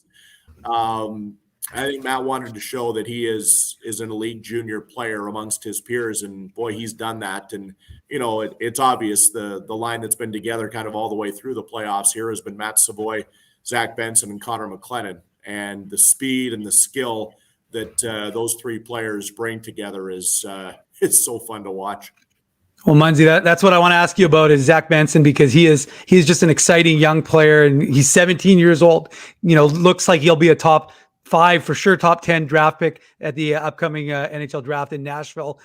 He suffered, I believe it was against the Edmonton Oil Kings in the regular season. He suffered that injury and he was out for a bit. How important has he been for the team this year, and specifically getting him healthy and being ready to play in the playoffs? Yeah, he's special. Right? Like, everyone obviously, and rightfully so, talks about what Connor Bedard did this year with Regina, the points that he put up, what he did on the international stage. But, Zach Benson's expected to be the next Western Hockey League player behind Bedard go this summer in Nashville for the draft. So he does it all, right? Like, first of all, and much like Savoy and Geeky and Lambos and all these guys, like, he lives and breathes the game. Like, there's not a lot that Zach Benson doesn't do in his day that doesn't involve the game of hockey. So, he's kind of your rink rat, always wants to be around. He's always watching. He's a huge Oiler fan. So he is so invested right now in the Stanley Cup playoffs that, he doesn't like golf. So I've got nothing to talk to him in that regard about. Lots of the other guys will get away from it and we'll talk about it. But every conversation with Zach is about hockey. And he's a special player. And again, he's kind of one of those guys that you look over the last couple of years, and I didn't go into the bubble. Obviously, Mitch Peacock was there with the team in Regina. But, to watch Zach as a second-year guy, but really getting his first full taste of the WHL and what everything includes off ice to live this schedule that we do, right? Because let's not forget about that. Brandon's the closest team, 2.5 hours that way, and then everywhere else you've got a 5-6 hour bus trip at minimum to get to Regina and beyond. So, to watch Zach kind of learn to manage his schedule and the extracurricular, all the other media attention, like the stuff these guys get now blows my mind.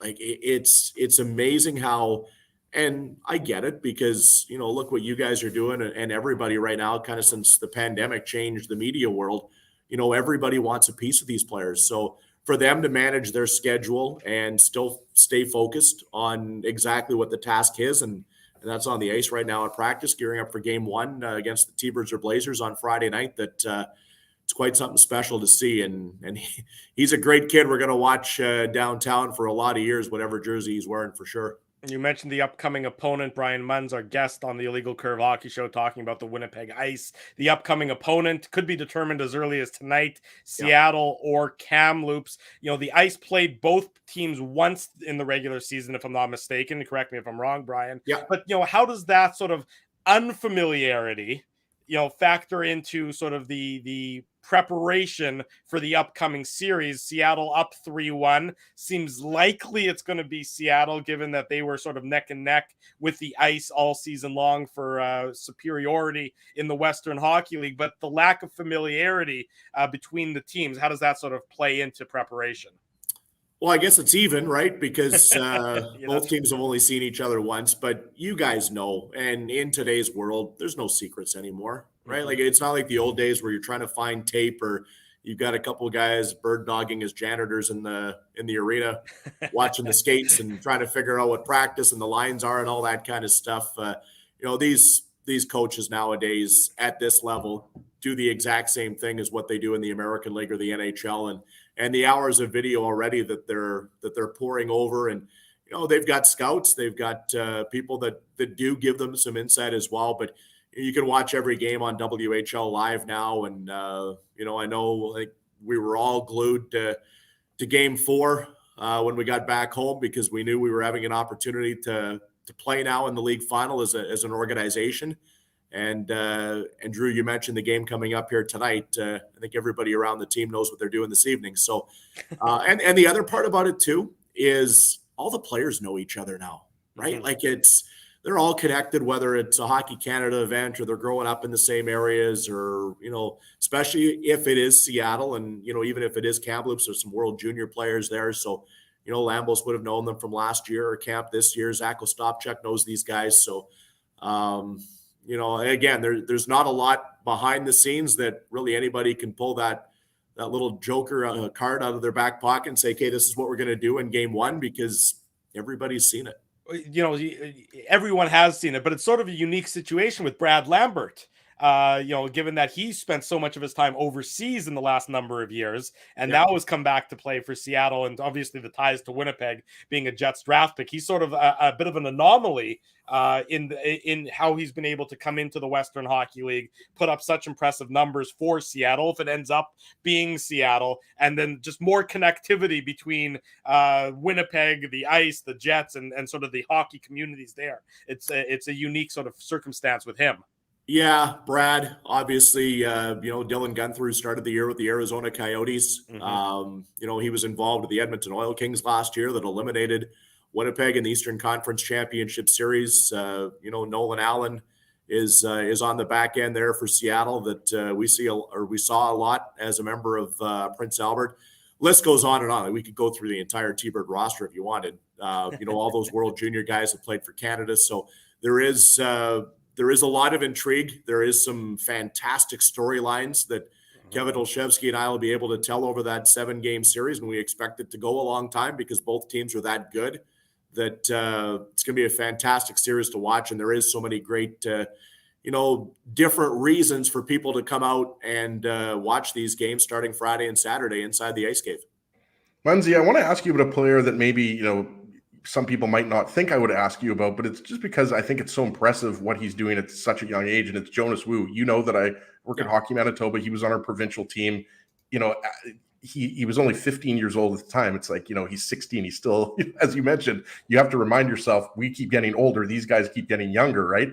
But I think, and you would know because you have been around him and you've watched him, but he has played, I believe, the majority of the games in the playoffs, if not all of them. Yeah. And just how impressed have you been? Because, when you talk about, the Connor Geekies and the Connor McLennans and, so on and so forth. I mean, to do what he's doing at 16 years old is, in my opinion, extremely impressive. It's unreal. Like, he's 16. He just got his driver's license. Like really, and that, I think, Ezzy, that's the cool part for me, is you watch these guys and they step onto the ice, and I'll be honest, I forget their age sometimes. And then I look down at my roster again when I'm going to pull up a stat or a note or a tidbit, or as Dennis Bayak used to say, that little golden nugget that you always want to have on the broadcast. And then you see, like, the way I've got it written out is D16, Winnipeg, Manitoba, then his height, age, second year. He has played every game. You know, he played all of them last year as a 15-year-old against that Oil Kings team that went on to eventually win the league championship. And, you know, he's been a rock for them all season long. And he's not the biggest guy. So that, to me, he's kind of that Torrey Krug. You know, he's not as thick as Josh Morrissey, but he is a Josh Morrissey when he came in from Kelowna. Like, we all think back to the early years of the Jets when Josh was just coming in, and he's this smooth skating guy that reads the play so well. Like, that's Jonas Wu to me. He doesn't have the physical element as much, but again, he's 16 years old, and I don't think you want to put your body into that scenario unless you have to. Like, he's not afraid to do it, don't get me wrong. But, you know, if you're comparing Jonas and Josh, like, Josh has to shut down the best players every night. And Jonas can go out, play in that 4, 5, 6 role, not look out of place, make the smart play, get back, reads the ice exceptionally well. And obviously his, you know, his lineage with his dad, Larry, and his brother, Jet, helps out, obviously, with learning the game and understanding the game and working on it away from the rink itself when he's away from his teammates here. But he's special. You're right, Ezzy. And again, he's 16. He's a long way from the four of us. Here's something for you, Munzie. I'm old enough now that I can say this. I remember watching Larry play for the U of M Bisons, and he was the hockey coach. I went to Kelvin High School, proud Clipper grad. He was the coach of our high school team at Kelvin. So obviously I'm showing my age now at 40 years old, but you're right. And the star of Goon. Absolutely right. You're right. Yes. As we like to bug him about, he was the star. But Brian, I want to ask you about the job James Patrick has done as head coach of this team. I mean, you see him, you know, behind the scenes. You see all the things he does to work with these young players. What has been the impression you've gained from working with James Patrick behind the scenes? This organization is so lucky to have him. Like, first of all, he's a Winnipeg guy, right? So he wants to be here. Like, this is something very, very special for him, because he has extremely close friends and family that he's grown up with his entire life, able to be at the rink and be a part of this right now. So if you look at James Patrick, the player, you look at James Patrick, the coach in the NHL, and then now you look at what he's been able to do now through 6 seasons since he joined the team when they were based in Cranbrook, known as the Kootenay Ice, from where they were. And, you know, Matt and Jake and Jeep are kind of those 3 guys that have been there from the bottom level and bringing this thing all the way to the top and getting a chance to start the league final coming up this weekend here. So biggest thing for me, if I'm to look at him and kind of take you behind the curtain a little bit, he's extremely detailed. He is, and this is no slight to anybody that is around, but he is so passionate about the game, like and to be able again to translate it to players this age, right? Like, he's older than us. So as much as we joke about our age right now and in our late 40s and getting around that 50 age, you know, Jeep's a guy that can go into that room and bring his message as not only a hockey coach, but he's their de facto parent, you know, during this time of the year when all these players are away from their legitimate families across the world, that, you know, it's an open door. You know, his office is right over there and players are in and out of there all the time. And just the way he relates and is able to communicate to these guys is something special. And I know he's having a ton of fun of it right now. And through his experience as a player, whether it was playing or in the NHL or representing Canada at different events, you know, it's pretty neat to see what he and Terrace McEwen and Josh Green from a year ago, you know, these guys are really like parents to these guys for hockey and life. And it's been a fun ride. Munzie, last question for you. You know, the Ice are in sort of a unique position that if the Kamloops Blazers are able to win, then the Ice will be guaranteed to go to the to the Memorial Cup, given that Kamloops is the host team and they have the automatic berth. You know, I've been asking this questions, I think, to our, over the years a number of times. You know, from your perspective, you've been involved in junior hockey in Canada for so many years now. Can the Memorial Cup stand on its own? That the host team doesn't necessarily need an automatic berth anymore. Can the Memorial Cup, is it have the prestige where it can be an event regardless of if the home team is automatically there or not? Yeah, I don't know, Drew. I like the format.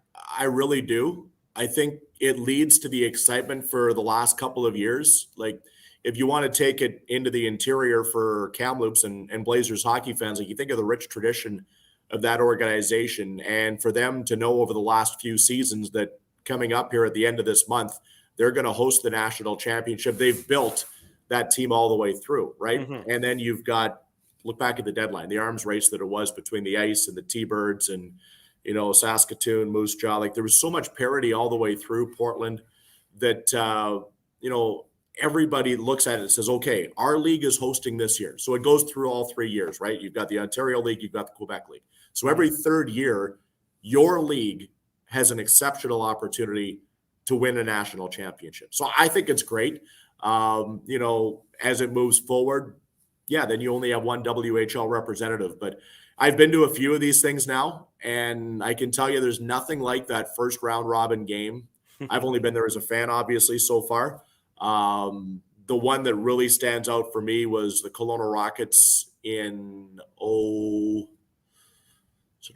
or 06. Can't remember exactly. Mark Habshad was the head coach. That's why I went. It was right after our time together in Melfort. And when they stepped onto the ice, it was wow.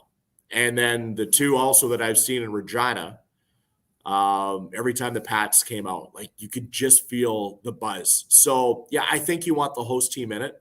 They're down 3-1. Let's be honest. It's going to be tough for them to be able to come back and win that series. If they do, boy, that'd be a story just like Saskatoon was against Red Deer, right? And It'd be fantastic for junior hockey. So I think all in all, I like the way the format is right now, because it gives your league a chance to really create that excitement in your city for a couple of years leading into that big event that is so huge now compared to maybe what it was 10, 15 years ago. And just one thing to add to that, it's like, as you know, Munzie, the Centennial Cup next weekend in Portage, right? Yeah. Like, you can make that same argument. Mm-hmm. Like, if you ask anybody in Portage La Prairie, if you didn't have the Terriers there, Steinbach obviously is the MJHL champions, right? But I don't think many people are gonna have any problem with the format for the Centennial Cup either.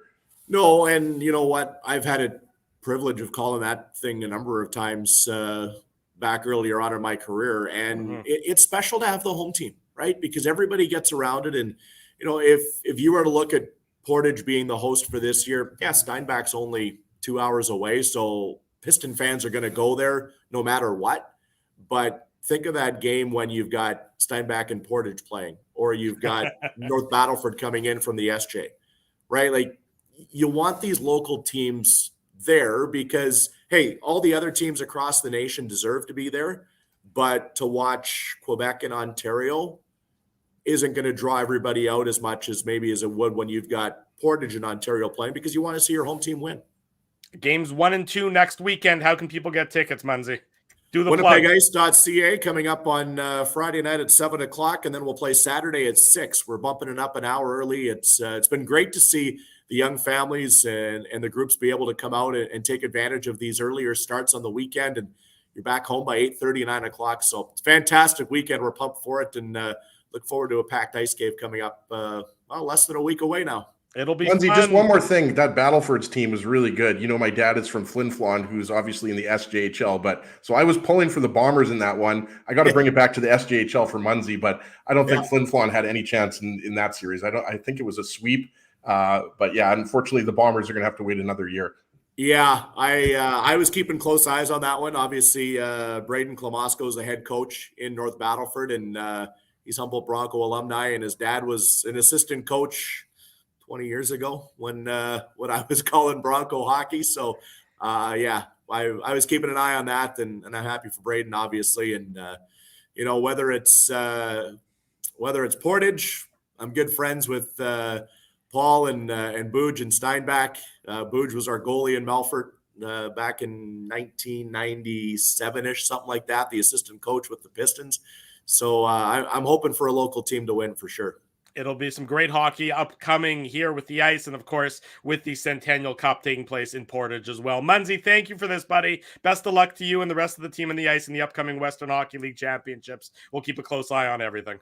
All right, guys. Thanks for the time. Appreciate it. Catch up soon again. We'll talk soon. There he goes, Brian Munz, joining us this morning on the Illegal Curve Hockey Show. I thought Kevin O was going to pop in. I don't know about you boys, but I thought any second, Kevin. Did you send him the link, Dave? What's going on here? I did not. Yeah.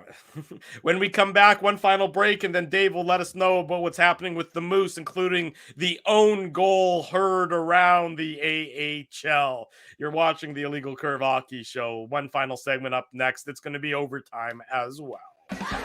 Keeping Winnipeg laughing for over 30 years.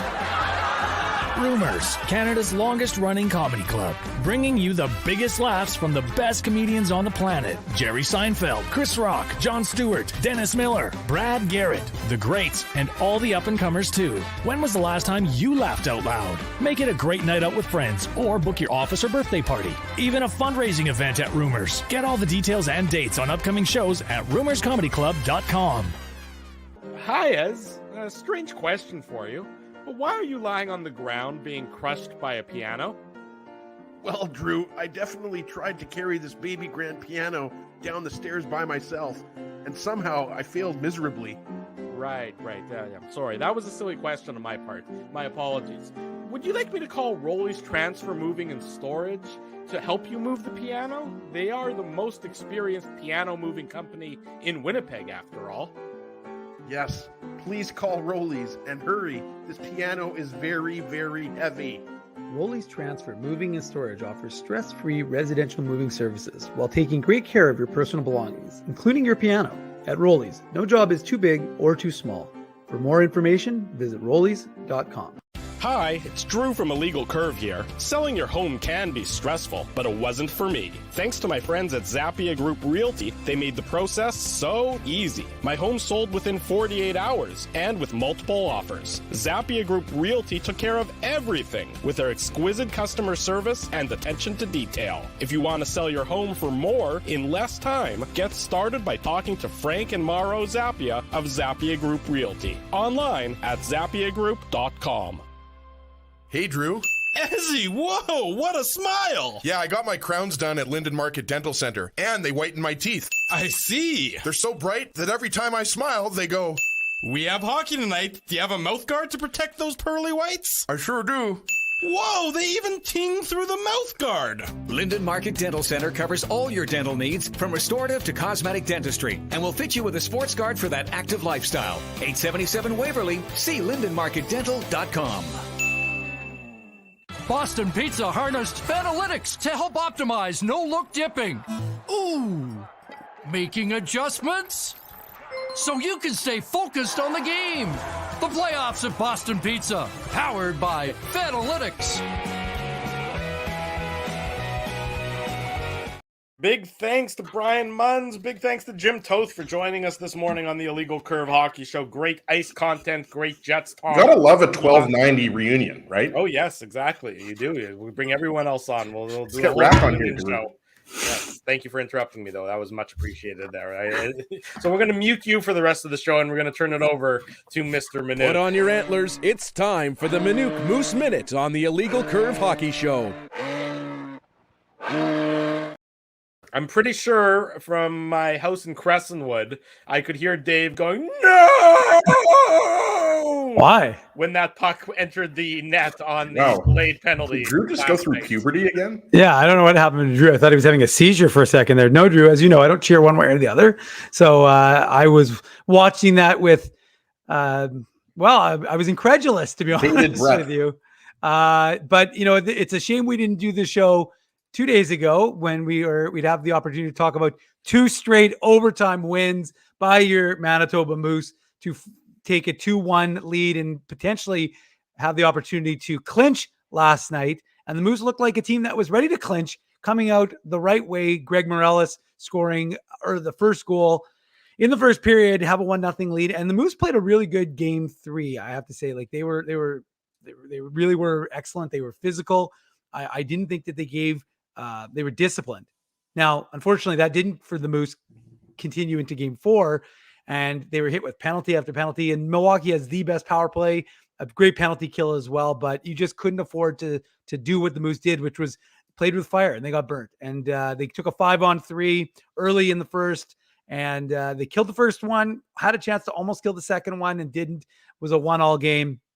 Late in the first period, as Drew just teased out, it looked like the Moose were going to have a chance to take a 2-1 lead into the first intermission, but a hard pass from Chisholm that wasn't received well by Villianola ends up as an own goal on a delayed penalty.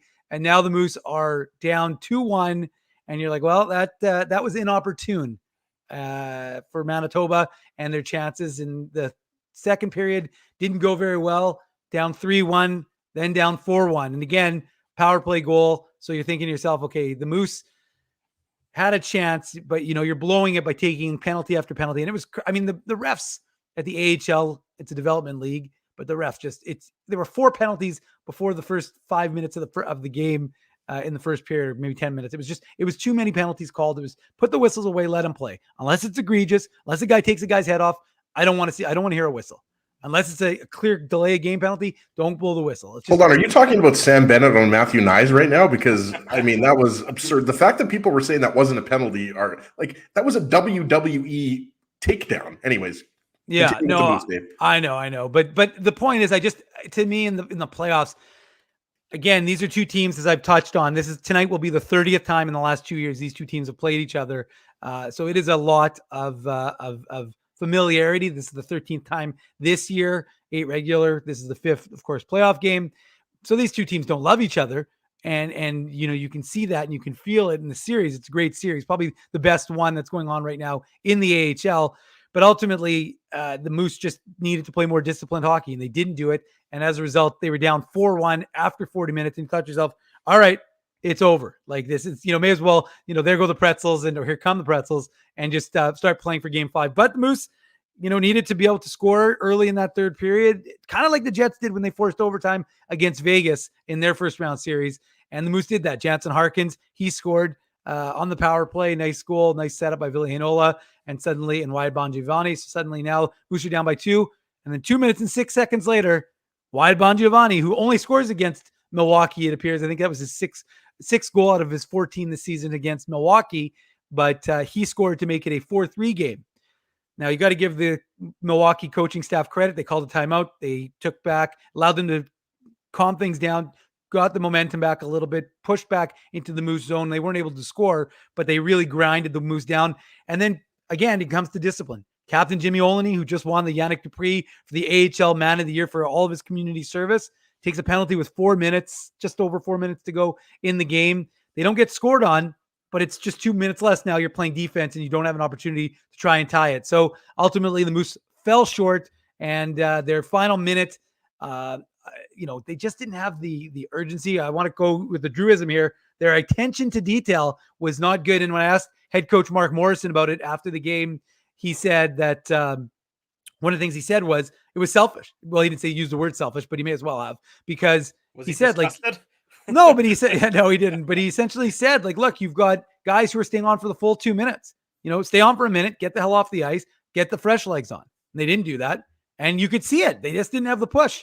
So as a result, the Moose weren't able to tie the game, and the Admirals put the goal into the empty net and force a winner takes all game 5 tonight, 6 o'clock in Milwaukee. So should be a great one. We'll, of course, have full coverage here on my Twitter, IC Dave, and of course on illegalcurve.com for the recap. There you go. There's the Minuk Moose Minute. Dave keeping you abreast of everything going on with the Moose. Win or go home tonight for Manitoba in Milwaukee, the epic Game 5 coverage on Dave's Twitter and, of course, illegalcurve.com. Are we going to talk about what I've been talking about in the private chat, or are we not going to? We're not going to touch on that. Yeah, no, we're professional. I didn't even read the private chat. I was so focused on making sure. That's what we should do is we should sell subscriptions to the private chat, so that people who are in the regular chat can see the private chat, and then they can really see what goes on behind the scenes. I just looked at the private chat, and dear Lord.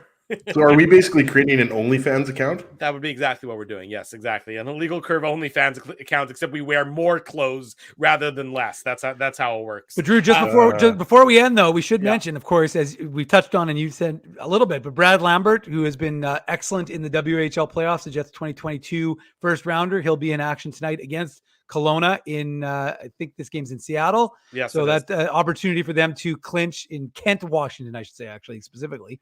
And so they'll have a chance to clinch and set things up against the Winnipeg Ice in the WHL Championship. And of course, Dominic DiVincentis, as I mentioned already, him and his North Bay battalions are currently up 3-2 against the Peterborough Petes, with a chance to clinch and head to the OHL Championship. So even though the Jets are done, folks, the Moose are still making news. The Ice are still making news. Jets prospects are still making news. And there's still some Jets news. We mentioned Nito Niederreiter. He's heading to play for Team Switzerland at the World Championship. Dylan Sandberg, he's heading to the World Championship. And we expect Nikolai Ehlers, provided he's healthy, will also be playing for Team Denmark. Cody Glass from Winnipeg is heading to the World Hockey Championship. Yes, but he doesn't play for the Jets, so that really has nothing to do with what Dave was saying. I know. From There's a lot of Winnipeg. people from Winnipeg. Big thank you to all the sponsors of Illegal Curve who make the Saturday show, the post-game show, the website a possibility. Our friends at Rumors Restaurant and Comedy Club. I'm reliably informed that Spency will be at Rumors tonight, so good luck, Rumors. God bless, Godspeed. We'll hope the business survives until next week. Spency, Drew's going to have the most expensive bottle of champagne waiting for you when you get there.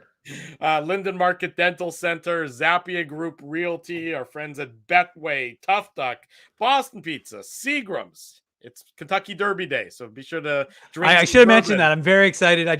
For the record, I just watched Mind That Bird, the 50-1 on Netflix. Awesome, a little bit slow, but the race is worth watching. Of course, I'm a huge horse racing guy, so no surprise that I watched that one. Maybe a little tear watching as the race ran, but Mind That Bird, big long shot. I believe the favorite actually was a late scratch. Forte, who was the 3-1 favorite this morning, was scratched. So I believe there's only going to be 17 horses in the Derby today, as opposed to the usual 20. And it's going to be a wide open race. So you never know what's going to happen. But so what time should I come over, Drew, for our mint juleps? You are not allowed anywhere on my property as per usual. It's not like the Derby Day changes that rule, but it's something to look forward to. I think around 5:20 this afternoon is going to be. I guess I'll just wear my big fancy hat around River Heights and you should do that. Yes, the run for the roses, and of course all the pomp and circumstance that goes with it. So it is one of my favorite days on the calendar, the first Saturday in May. Enjoy Derby Day, everyone. And our friends have got to make a shout out again. You can heckle as much as you want, Spency. At Rolly's Transfer and Grid Park. Security's already been alerted, Spency. They're just going to tase you when you walk in the door ahead of time. Big thanks to these businesses for their continued support of Illegal Curve Hockey. Big thanks to all of you good folks for joining us this Saturday morning. We'll be back next Saturday at 9 a.m. If you haven't already done so, smash the like button, subscribe to the YouTube channel, subscribe to the podcast, leave us feedback here, there, everywhere, especially on the iTunes page. Want to hear what you think of the program. We'll be back next Saturday, but in the meantime, illegalcurve.com is updated all the time. And every day. If multiple times. Events warrant, we'll maybe do a pop-up show if there is news of that level. Big thanks to everyone for joining us. Have a great rest of your weekend. For Dave Minuk, for King Ginsburg, I'm your host, Drew Mindell. If it's Saturday, it's the Illegal Curve Hockey Show.